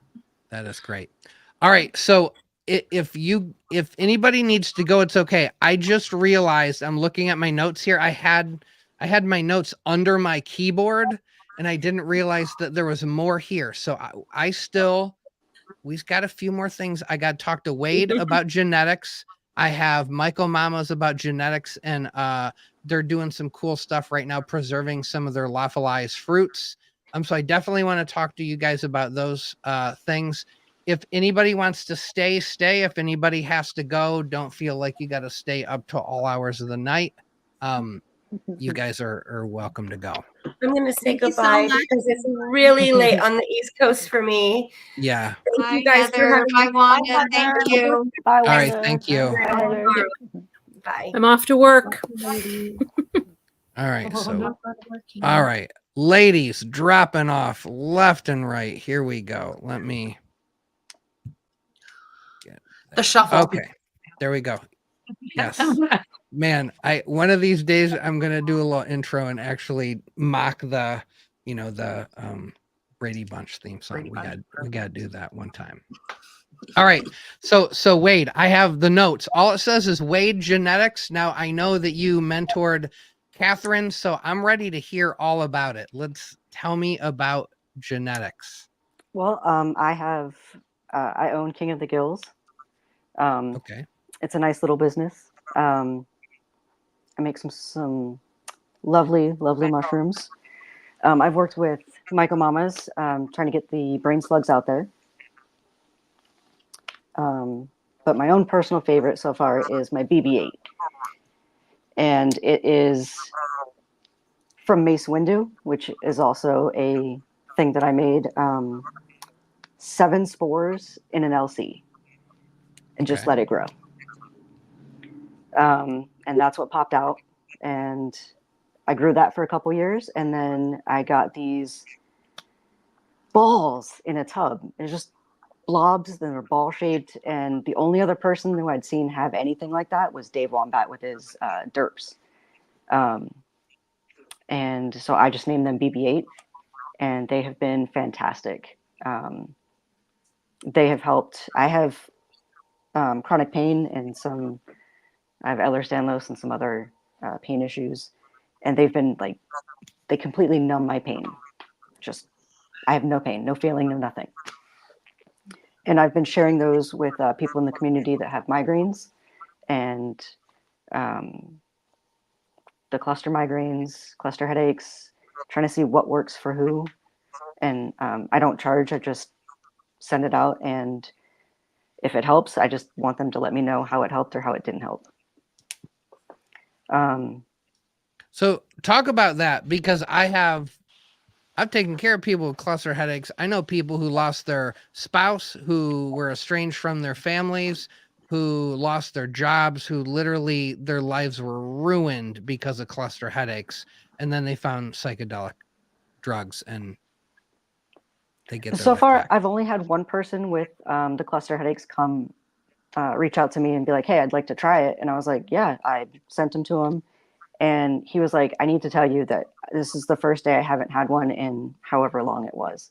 And I was like, that's kind of awesome. And he's like, I'm going to keep taking them. And he had only found like one other cube that helped with that. He's been looking at pans. And he's like, no, they helped. I haven't had one since I've been taking them. And I get migraines. So like they help my migraines when my medication doesn't work. Right.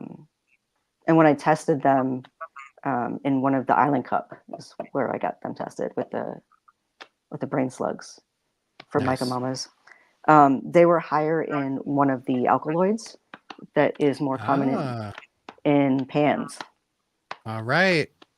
There it is. Yep. So this is actually something I think in the next few years is going to be what a lot of people are starting to do genetic work for, is to try to tease out some of these, other tryptamine alkaloids. So yeah. We keep hearing these little stories about, Enigma this and this little cultigen I'm working seems to help in this way that others don't. And anybody that's experienced and had single experiences with one cultigen, I mean, I don't care what anybody says. They're all a little bit different. Some are more different than others, but yeah, there's a personality to a lot of these, and it's got to be because of those. Just the little mix. It's gotta be. And we need more research, and we need to keep. We need to keep making more mushrooms. That's what we're doing. We're just like, okay, let's make more. They'll figure out what the medicine is later on, right? Yep.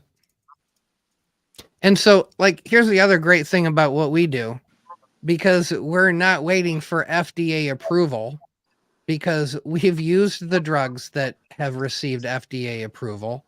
We know that some of the stuff that's been approved by the FDA has done us great harm. We're going, okay, it's just a plant. I just want to try this plant. I just want to try this fungus, and it's having a positive effect. I have every right to do that. Yes, we got to keep doing more of that for sure. I'll be anyone's lap rat. Me too.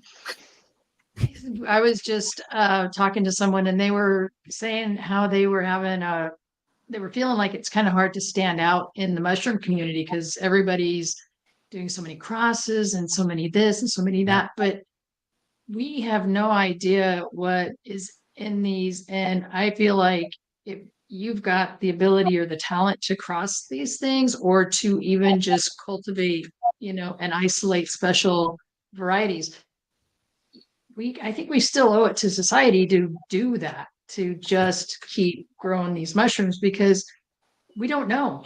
You could be creating the next strain that's going to, and I say cure cancer, but maybe be the thing that causes somebody to be able to come up with the idea that's going to cure cancer, or, we don't know. They do so many. We could have thrown out the new cultigen that already did it, but because we're not always diligently testing it, we don't know. Yes, 100%. So we just need to keep growing, keep sharing, keep building the community, keep working on the decriminalization, and eventually I think we'll get to the point where they're going to need to just start recognizing we got to test this stuff. We need to know it's working. It's working for thousands, if not millions now, and we just got to do it.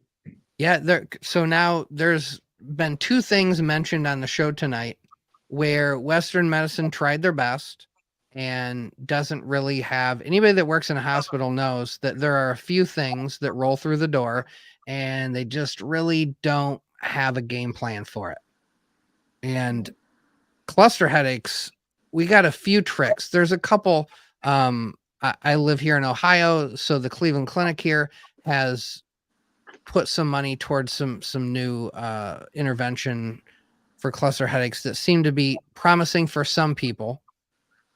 But man, there's not a big playbook for some of these problems. There are things that people don't even fully understand. Some chronic pain issues that are not fibromyalgia get diagnosed as fibromyalgia just because they don't actually know what the hell it is.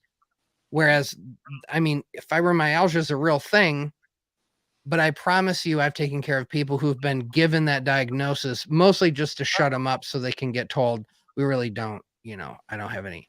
All my tests say you're perfectly fine, so get out of here. Right. They just, and it's not because they're mean. It's because that's the paradigm. That's the lens they have on Western medicine. We don't know what to do. if our tests come back okay. We don't know how to handle this situation. Cool. Thank you, Western medicine. See you later. I'm going to go try this thing over here that's been around for thousands of years before Western medicine and might be the reason most religions exist today. And we're going to see where we get with that. It's funny you mentioned that because I got into it just like almost everyone else because of COVID. You know, I was home for 5 months with long COVID. After the third time, I apparently have no immune system to COVID. Like I've had it 8, 9, 10 times. I can't even keep track of how many times I've had it so far because I get it like a cold and they can't do anything for it. Like I can wear a mask, but everyone else has to wear a mask and no one's wearing a mask. And there's just no answer. There's no answer for how to fix that. You 100%. I've had it 6 or 7 times now. I think I've tested positive 7 times. I do really see it just like a cold. I can tell you right now, I wished I had the success story of the mushrooms fixing my brain fog. I still struggle with that for sure. I know for a fact that it's connected to probably some microvascular issues in the brain from COVID. So imagine how much worse it would be though if you didn't could be, have yes. It could be, yes. It could be. Yeah. But I mean, everybody is different. I am so happy that you guys went through what seems like an absolute freaking miracle. I wish that was my story. Maybe the cultigen is about to be created this week that gives me what I need to get out of it. I'm praying to God on that one. But yeah, it's COVID. Oh my God, don't get me started. Right? The impact that COVID had on the society, we have not even scratched the 1% surface of the effect it's gonna have on us. But all the gifts that it brought us to, because there is absolutely 0% chance that the mamas would have been growing mushrooms in the spare room if we hadn't gotten COVID and gotten long COVID. In fact, this is fascinating. I went to the gastro doc that originally told me to start microdosing psilocybin for my COVID brain fog. And I saw him for the first time after 2 years last week. And so I went in and we were talking about what was going on with my gut and stuff. And he said, so how's your brain fog? And I said, well, that's kind of an interesting story. Can I tell you the whole story? So I started telling him. I said, you suggested that we... Huh? What was that? Are we frozen? No. Frozen. You're not frozen. Oh, okay. B, you're freezing. I don't know. It was me. So I told him that, we found some psilocybin, we took it, our brain fog got significantly better. And then I told him the whole story. And then he said, this is amazing. He said, my daughter has this really bad depression and psilocybin's been the only thing that can help her. And he said, I can't find it. And I said, well, I happen to brought you a present today. And he was very, very grateful. And then I said, hey, you want to come up to the farm sometime? And he said, could I bring my friend who's endocrinologist? He said, my friend. No, rheumatologist. Rheumatologist. He said, could I bring my doctor friend who's the rheumatologist? And I said, absolutely. So the gastro doc and the rheumatologist are coming up to the farm to learn more about mushrooms. And they're very excited. So we just got to educate them one doctor at a time. I love it. Hey, I mean, right.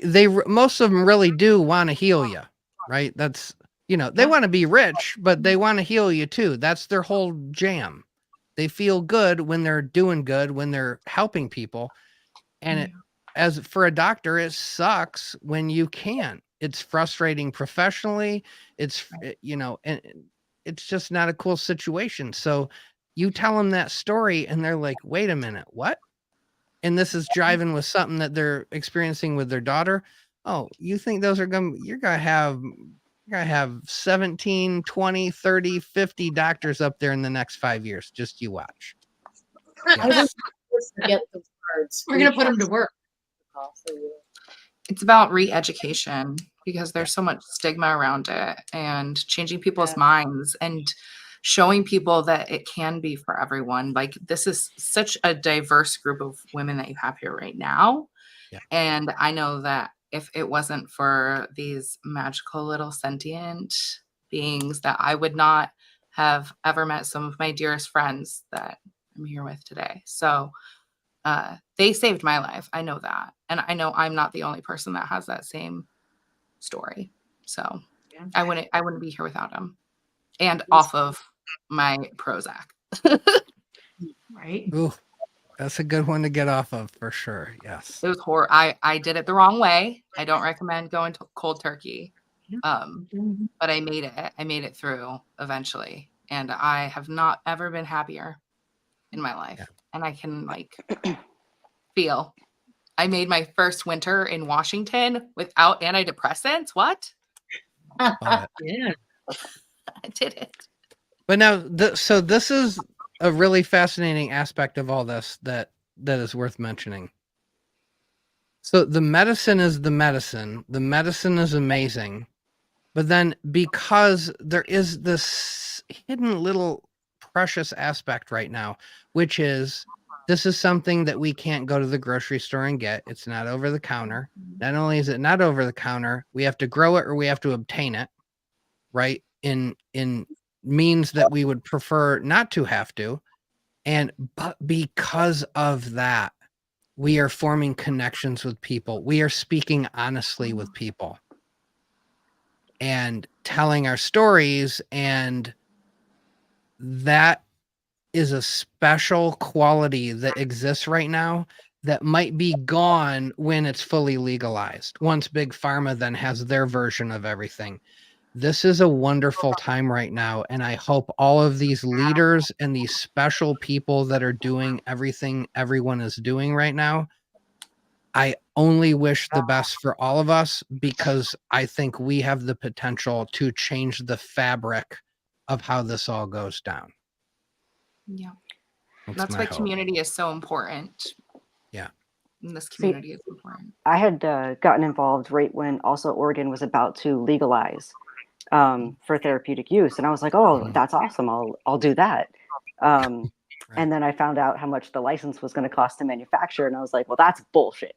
So I was like, what can I do instead to help? Because there's people that need help. And it was just one of those, Susie messaged me and was like, hey, would you like to be a mod or an admin in this new group I'm making? And I'm like, I don't know. I'm not really like a lady. I just, maybe that's not the group for me. As I am very, very transmasculine and non-binary. So I was like, I don't think it's going to work out. And she convinced me. And you thought they were all going to be wearing dresses in there or something, huh? No, I didn't want anyone to feel uncomfortable because of me being there. Yeah. Okay. We love you so much, Wade. You're all welcome. But I've made the best friends. I really have MyCO mamas and B and Catherine, it just really everyone. We're getting in a van and going to this camp out. So we're renting a van. There's we're getting a van down by the river. Yes. we're getting a U-Haul van with 2 seats in it and putting 7 people in the back to go across the state for funsies. Mm-hmm. And I would have never done that or been a part of this if it wasn't for, one, how ridiculous Portland was being with their mushrooms, and 2, if I wouldn't have been a part of this group, Right. And I'm so thankful that I got to meet everyone, and everyone that I help all the time. I'm always happy to help them. That is one thing that I'm there to help. I'm always bugging Wade. Wade, what's wrong with this? Wade, what's wrong with this? Why does this one look funny? She's really, really good at diagnosing growths, and she's an awesome mutant grower. That's her specialty. I do love the blobs and the brains. And yeah, her brain slugs that we actually have on our menu too. That's been a big hit. So if you want some weird mushrooms that do weird things, Wade's got them. I'm unique. There's no one else like me. So I grow stuff that's unique. I'm sure there's a special bit of pride with the old brain slugs, right? Like they're different. So you like that. I like that. Yep, that and the BB-8s. I should send you some BB-8s to see if they help you. Hey, I like BB-8. Yeah, send me some BB-8. I got you. We'll do it. We'll do it. Okay, Catherine's got to go. Catherine's got to go enjoy Hawaii. Yeah, go enjoy Hawaii, Catherine. Yeah, we will see you in 60 days. Yeah. Yeah. 58 days. 2 months. 58 days. We got to start a countdown. Woo! You have Love you, Kat. Love you too. Thank you. I love you all. Thank you so much for having us, MycoGeeky. Oh, my pleasure. Appreciate it. Bye. Aloha. Aloha. All right. So less than 2 months away. We'll definitely keep plugging it just to remind people. I'll put a little tag in the description here till you guys book up, and then we'll pull it off. I feel like you guys got to do some like Instagram lives. I don't know somebody going must be good with a camera or a little Osmo Pocket something or other. And share the vibe. Rule 1 of camp is what happens at camp stays at camp. And we tried that. We tried that last year. And then we did have multiple people that just couldn't be on camera. Okay. And so if you watch our the camp video, I think the camp video is on MyCo Mama's YouTube channel. You can watch the camp video from last year. I think you do. Yep. And it's a lot of pictures of dogs because we have a lot of dogs there. So there's a lot of awesome pictures of dogs. The golden retriever is mine. She's an honorary lady of my college. Oh, help me. We bought one a year ago. I don't know if I'm going to have a house left in another year. They're velociraptors until they're like 2.5. How old is it? I have a boy. I've been told 3 maybe. Yeah, mine's almost 3 and she is calming down. But that's why I have cats. See, that's not true. Oh my She's Lord. never gonna calm down. I don't think they ever She's not do. doing any more though. She's not getting worse. So we had some friends over. They brought a pit bull. The golden and the pit were just running around the house no less than 100 times and fighting and wrestling and playing. I thought for sure that after 2 straight hours of that, they would come in and just sit down. Nope, they kept doing it for another 2 hours in the house. He slept good that night, though, right? Though he slept good that night. I mean, the dog will sleep. Once we all go to bed, the dog will sleep. But during the day, I mean, we can take it out on a run. My wife's she used to run marathons. She's getting back into that. She's been taking it on 5-mile runs, and the dog will come home and still wants to wrestle with, we got a little dachshund, little wiener dog. Aww. Still can't get enough nonstop energy. It is shocking. Yeah, I'll take her foraging and I'll just like let her go off leash and she'll just like shoo, all through it. I put her on leash after the bear the other day though. Oh yeah, I love dogs until we got this golden, and it's so beautiful watching them run. They're such an elegant, graceful dog, but man, it's breaking my back, dude. This dog is a lot of work. So they are a lot of work. They really are. Sorry, you guys are getting Geeky's honest take on this new dog. It's like the straw that broke the camel's back for me over here. It's a lot. What are you gonna do? Go foraging. Just yep. Go foraging. Do the best you can, one day at a time. I pray that a golden retriever isn't what breaks me in this life. Please. I need the golden retriever cultigen. What is that cultigen I can take that fixes? Yes. Do you want to trade for my Bengal cat who likes to jump up and meow in my ear when it's breakfast time? I almost bought one of those from somebody when I lived in Detroit, and then I went to their house, and I walked down to their basement. They bred them, and they had a literal like wire mesh cage, and the cat was running circles on the walls of it, and I was They like, defy gravity. This is a wild animal. Yeah, wow, I'm impressed. They're gorgeous, though. I have a cat wheel, and then she just all day just running the wheel. I bet. Yeah. All right. Well, Geeky and Golden Retrievers going through some tumultuous times right now. Be Saucy's got me just another 2 years. If I can get through a couple more years, I think I'm going to make it. All right. 2 months. We still got 25 spots available for the West Coast camp out through Ladies in Mycology. East Coast still has, I think it works out to be about 25 camping spots, but potentially more people. We'll have all the information in the description, but ultimately just go on Facebook, join Ladies in Mycology if you're not already in that group, and the information will just come to you through osmosis. It will.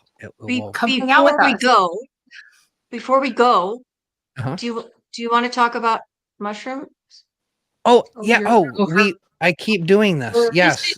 Dying to show her. Yes. I want to see freeze-dried, resin impregnated, forever mushrooms. Yes. Okay. Well, I sent you a bunch of pictures. Could you access them? I had not gotten that far. I sent it to you on the Google. Yep. Google Drive. Give me a second. Why don't you talk through what you guys do and let me try to pull them up? So, we were freeze drying mushrooms. I believe they can't see what you're looking at. I know. Okay. We freeze dried a 447 gram albino mystery, and we took it down to the Denver psilocybin cup, and we won best in show for this freeze dried mushroom, and it looked really cool. And then, but I was thinking, we started making the pendants. Bees got one on. So they're pendants with their knob cone pendants, and the centers kept falling out. I was putting mushrooms on the top, like little active mushrooms, and then I was resining over them. And then the centers started falling out. So then I had these little frames. So I started making little 3D models of mushroom scenes inside the knob cones. And those were really cool. And then I was thinking, I wonder if we could preserve a big mushroom. So we freeze dried the big mushroom, and when they come out of the freeze dryer, they look the same shape, color, size as when you put them in the freeze dryer, except they weigh 92% less. And so took them out of the freeze dryer, and then I took the same resin that I used for the pendants, and I turned them upside down and started injecting that into the stipe. And then I filled up the stipe until it was oozing out, until it filled up all of the space inside there, and it was oozing out the sides. And then very carefully poured it over the gills, and then did the top, and then let it cure, and then put a second coat on it. And what we came up with is, here's one of the first ones that I did. So it's hard and perfectly preserved, and the gills turned out really nice. Whoa. And so this is the Burma. And then I was trying to figure out, okay, how am I going to mount these? And I'd done this artwork last year we were trying to figure out, what are we going to do with all these empty used agar plates? And I'm like, oh, here's a cool idea. I'm going to mix up some mica infused resin, pour it in the plate, and then do spore prints on it. And then I ran across these the other day, and I said, I could mount the mushrooms in the spore plates. So I did that. And then I took the lid and I put magnets in there. And then I filled that with resin too. So you could stick this on the top of your flow hood and it wouldn't come off. So, love it. So yeah, we've been having fun with that. I expect nothing less from you two, by the way. Now we have a museum. So then we came up with it. We need to have the Myco Mama's Magic Mushroom Museum, right? So you do. You better have that in 5 years. So now we're having to revisit all of these cultigens that we'd retired because we got to grow another one of those because you can't use. Yeah, so you got to grow the perfect one, right? So this is Hongo's Country Cock, and the gills are awesome. Look pretty great, right? So I have a question. What are you using? A 2-part epoxy? Yes. Like a West Systems epoxy or something like that? No, I'm using Total Boat because it takes 5 hours to cure. So it gives me plenty of time to work with it. So it's not a UV resin. It's just a 2-part curing resin. And so, I make the bases first and then I, the mushrooms typically have, let me see one of the, you can't see. So that little thing right there is a bamboo skewer. And so I put after I fill the mushroom with resin, I put a bamboo skewer in the bottom of it so that it was resined in there. And then it's got something that then I drill a hole through the bottom and then mount it in there. So it's actually stuck in there. It's got a better anchor for it. But this is a Louis Vuitton. And so now we have to, with obviously not Louis Vuitton spore print, since Louis doesn't print. Those are probably Nat spore prints. But so now our goal is to grow one of each of them and then come up with some cool traveling mushroom museum. Yes. That's so cute. This is Avery's albino. So I'm starting to do, and I put a little bit of moss down at the bottom there, and I'm thinking I might even put a little moss right around. I might put some more. We've got some preserved moss that actually will never deteriorate. The only thing that I haven't figured out is how to label them, because so if anybody's got any great ideas for labels, this one, all we did is we labeled it with the same label maker that we label all of our agar plates with. So this says Shopty Blue Nips ISO by Buster Dre. And I kind of love that though. Well, it kind of goes with the whole theme of agar plate. Might as well have a label on it that looks like you put it on the bottom of the agar plate, I suppose. You could customize them. You could offer. I'll figure out something. Did I show you this bluey? This bluey. Love it. That's a bigger one. It's a bumpy bluey. But right now in the freeze dryer, I have a 233 gram bluey. That's going to make a really nice. It is beautiful. It was a perfect specimen. And we've got Maria Sabina brains. I haven't quite figured out the brains yet because they turn dark. I might have to try some other resin, maybe some UV resin or something like that. So I put a little piece of, the piece of the knob comb that I told you fell out, the center part. I didn't know what to do with those. I've got a box of those. So I used those as a little base to raise the brains up so that it's above the level. Here's a Nimbus Omni. Ooh. So for those, do you have to dip them? No. First, I start with them upside down and pour the resin in, and it just starts soaking in. And then I have to hold them with a gloved hand, and I just pour it over it until it completely saturates. And then I did have a problem with I just finished a really tall yellow umbo, and my first yellow umbo, as soon as it got saturated with the resin, it just drooped over to the side. So I'm hanging in them upside down now to cure them. But one of my favorite ones is have you ever heard of Big Melty? Oh, Big Melty is like the weirdest brains you've ever seen. Go grab Big Melty. Wait. Hang on. I just received this card in the mail today, actually. But grab. So that's it's Big Melty himself. That's Big Melty himself. So he's on that piece of styrofoam in there. Just bring the whole piece of styrofoam. So Big Melty was this growth of the most bizarre brains you've ever seen. And it looked like it was growing hands. At first it looked like it was growing eyes. And then it looked like it was growing hands. And so we freeze dried Big Melty. And here he is now. Let's see. That's, yeah. Only a mother could love Big Melty, I think. That is some interesting. That is interesting right there. I ordered a little sword for Big Melty to hold. And I'm gonna put him on some sort of alien landscape because I love it. He's just look at him.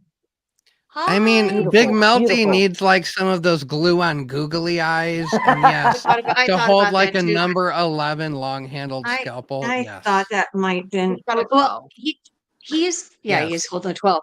So I just finished these enigmas. Wow. And they've only got their first coat on them, but they turned out pretty cool. And so I'm planning on mounting those.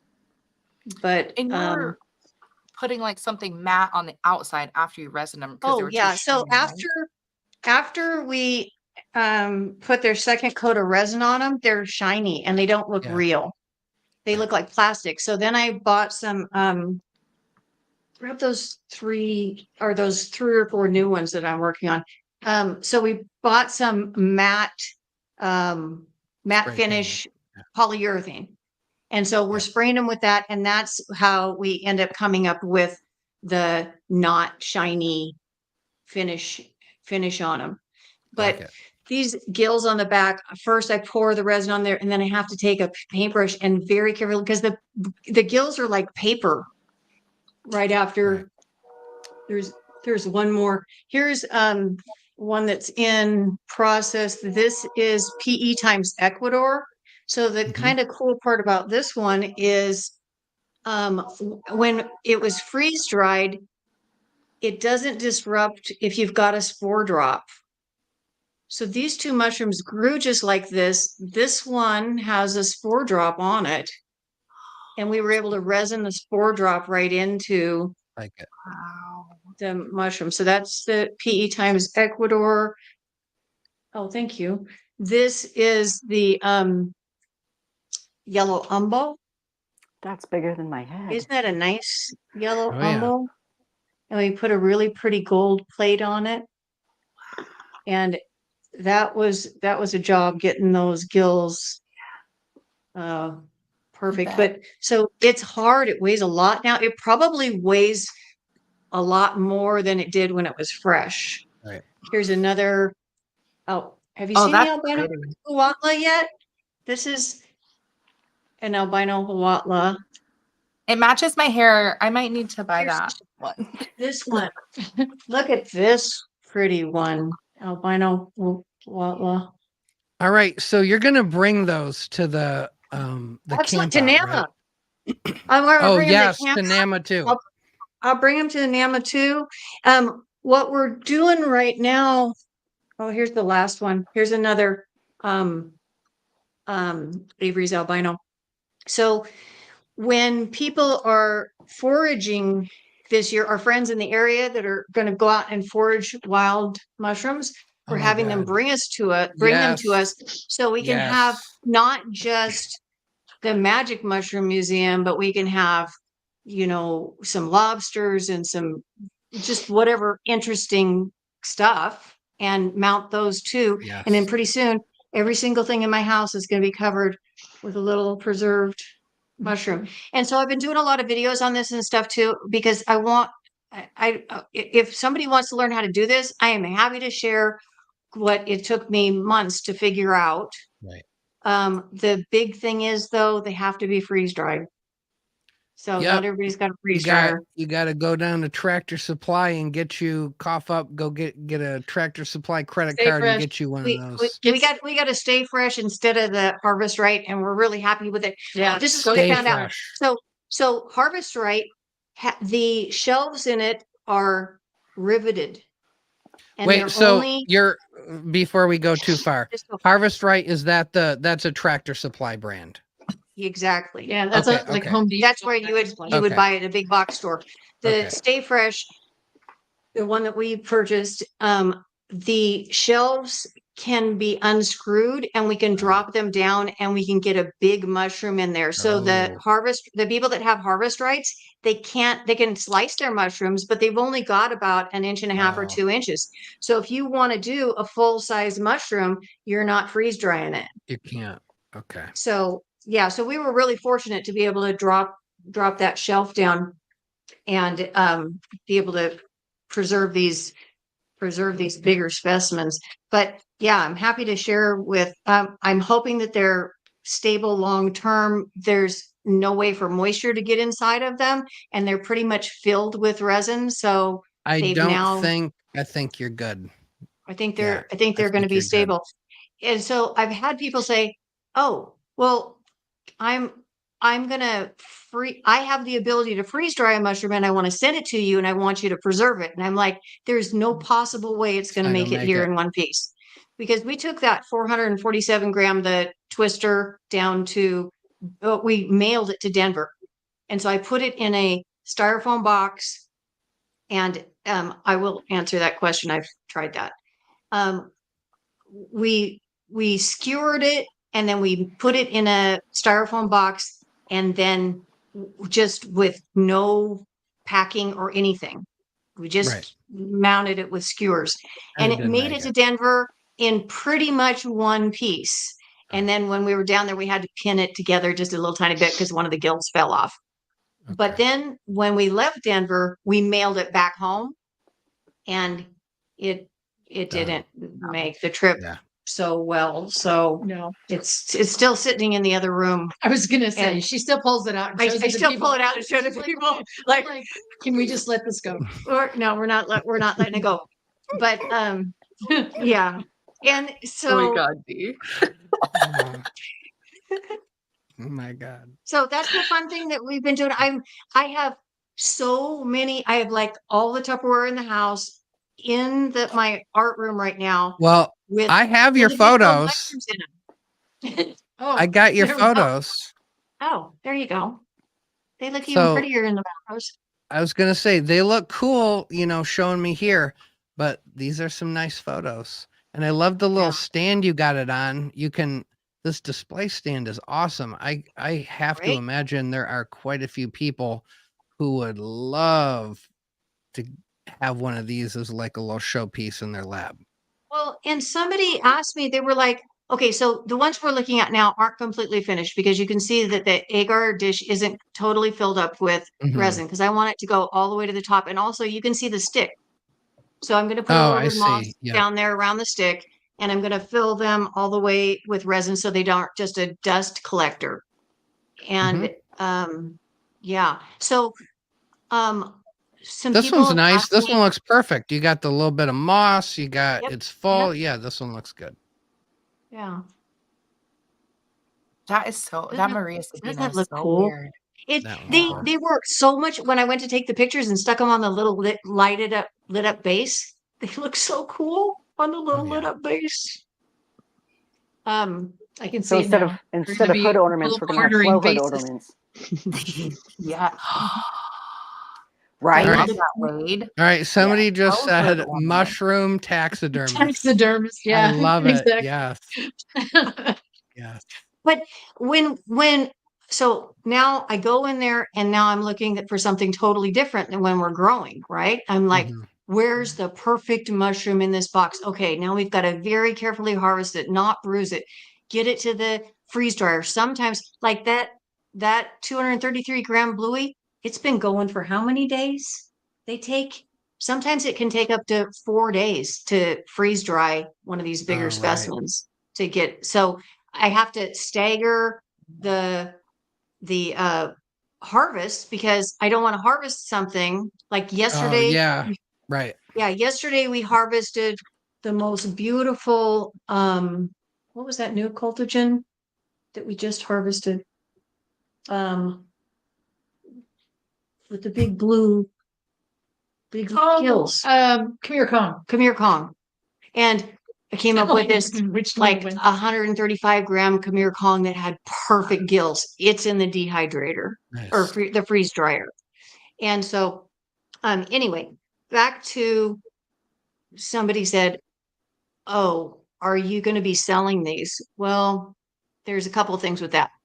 Maybe if like I've done one and then I find a better one, I might let the other one go because they put this one in the museum or they might be gifts or something like that.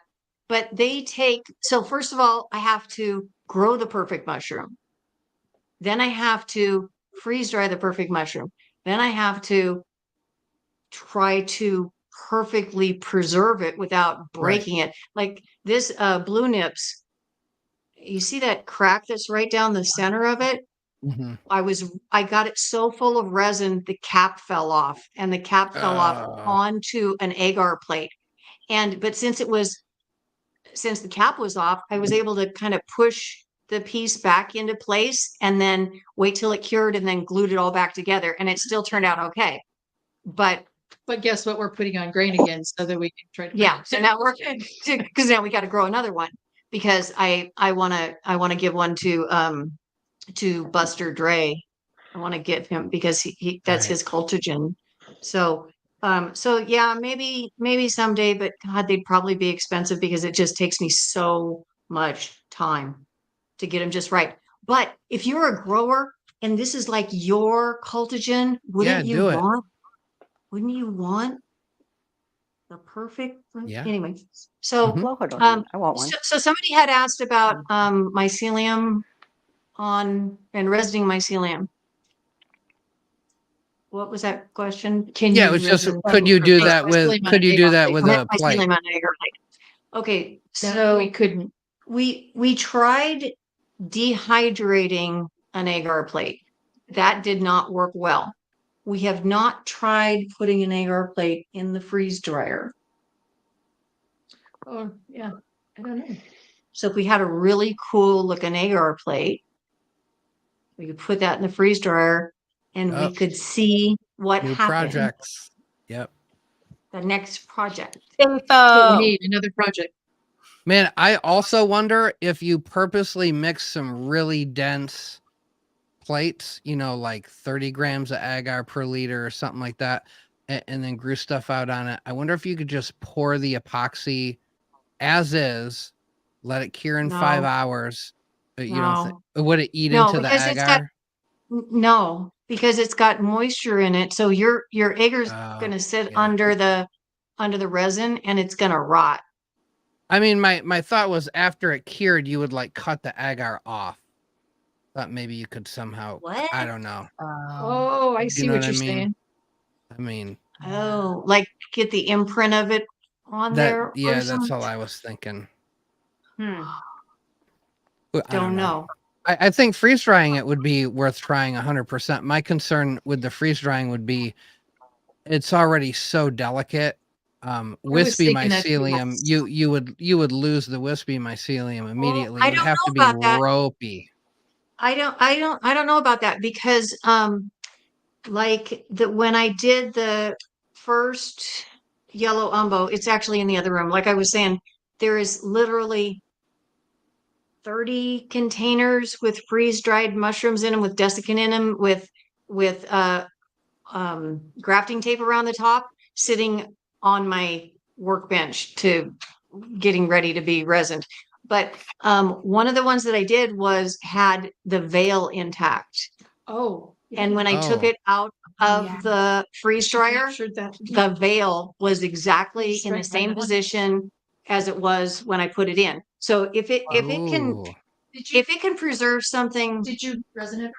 No, I haven't resined it. It's in one of those sealed containers back there. So if you could freeze dry something as fragile as a veil, Sure. why wouldn't you be able to freeze dry mycelium? So I wonder if there's gum. only one way to find out, Myco we Mamas. will try and we will try and report back.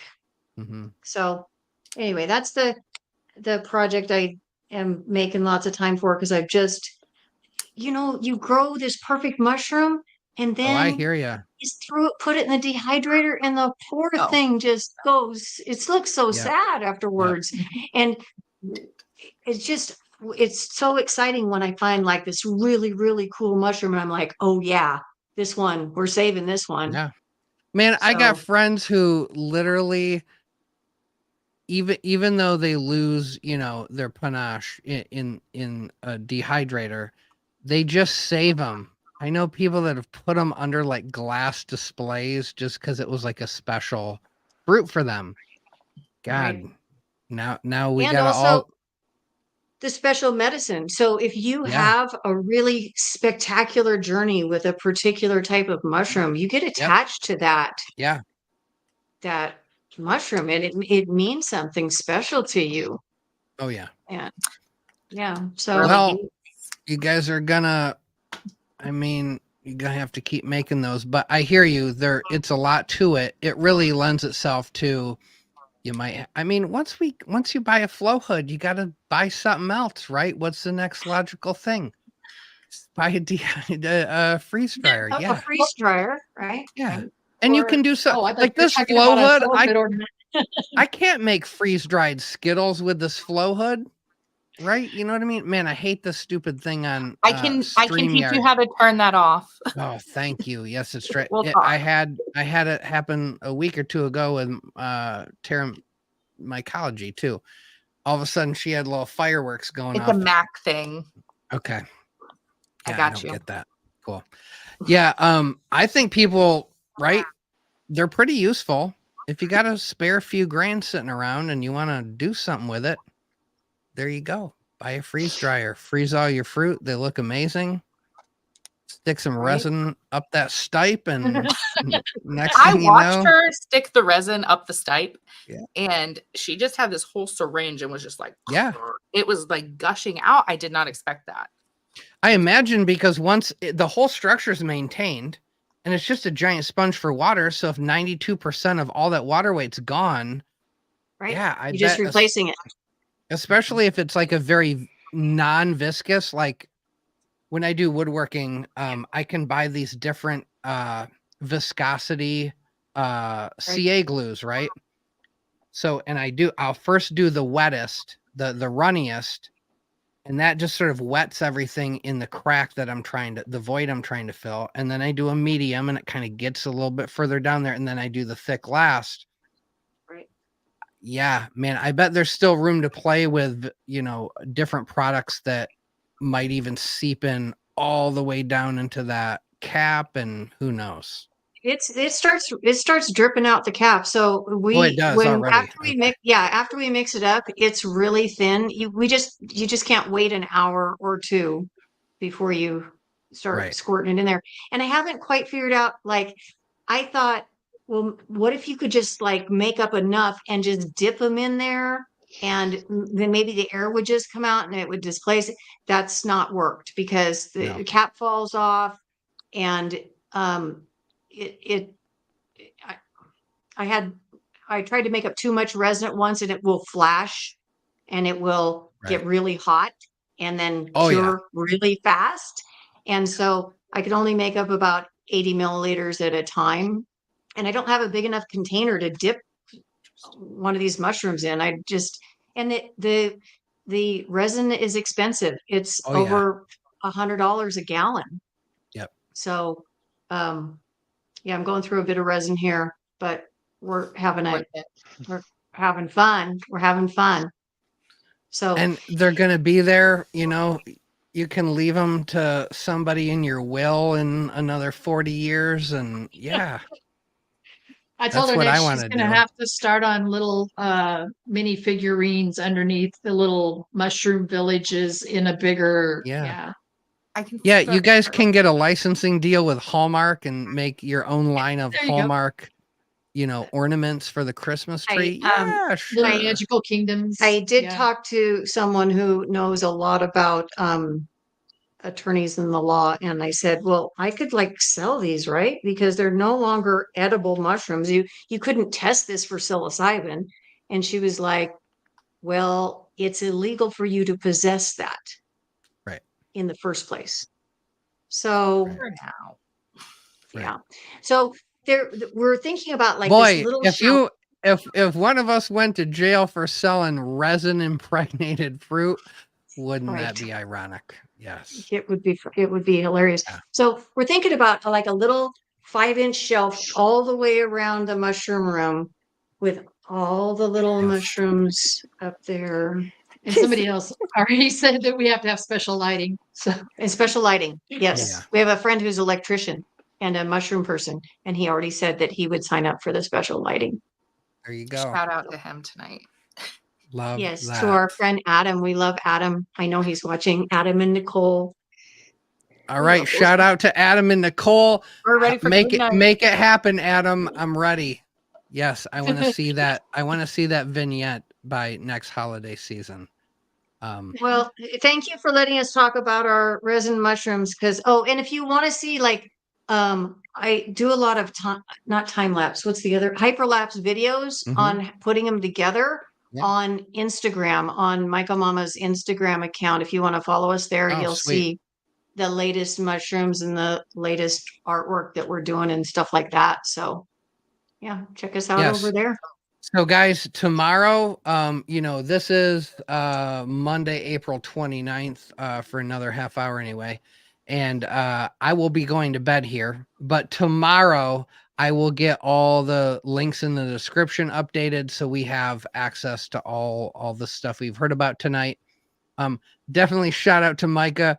There was a moment here when we were talking about impregnated mushrooms where the look on Micah's face was simultaneously both, this is amazing, and what am I doing here? Oh, no. I'm probably just tired.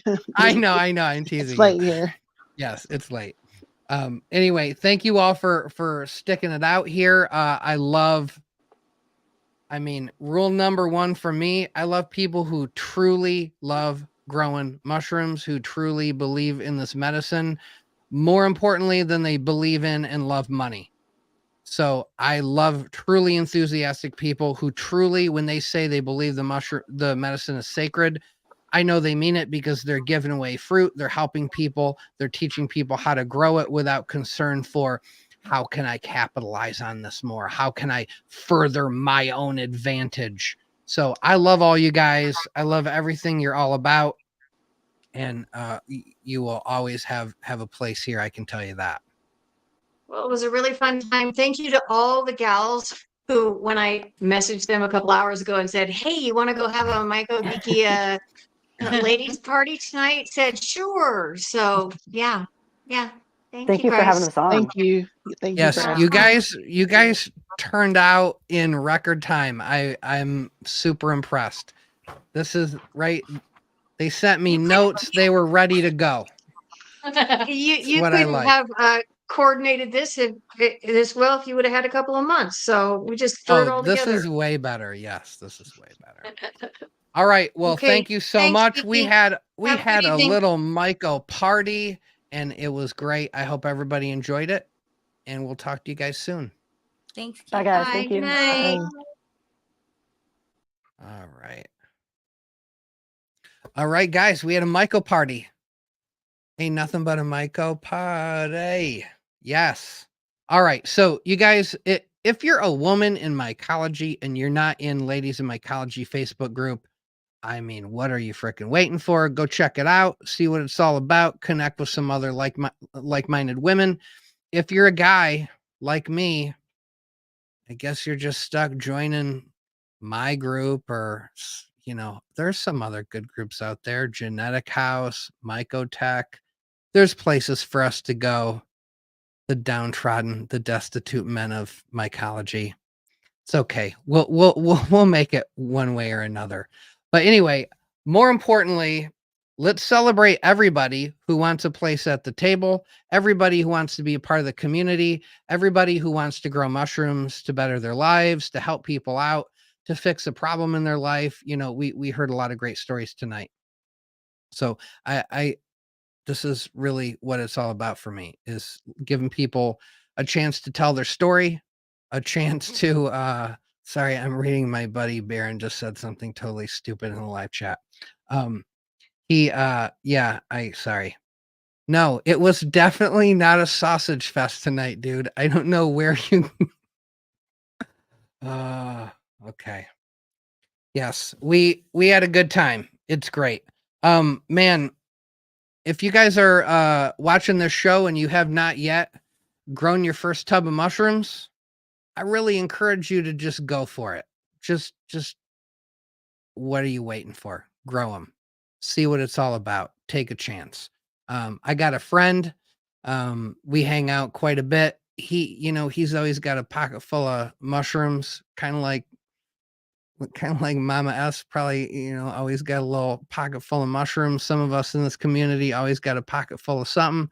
And because we're just ready to share our enthusiasm and love for this medicine with other people. He feels the same way, but man, his wife will not touch it. And there are people that are just afraid. The scare tactics from the 70s are still alive and well. There are people that are just really afraid. And we get to be the people who go out there and tell our stories of transformation and change and evolution for ourselves. And maybe when the time's right, it'll be right for those people.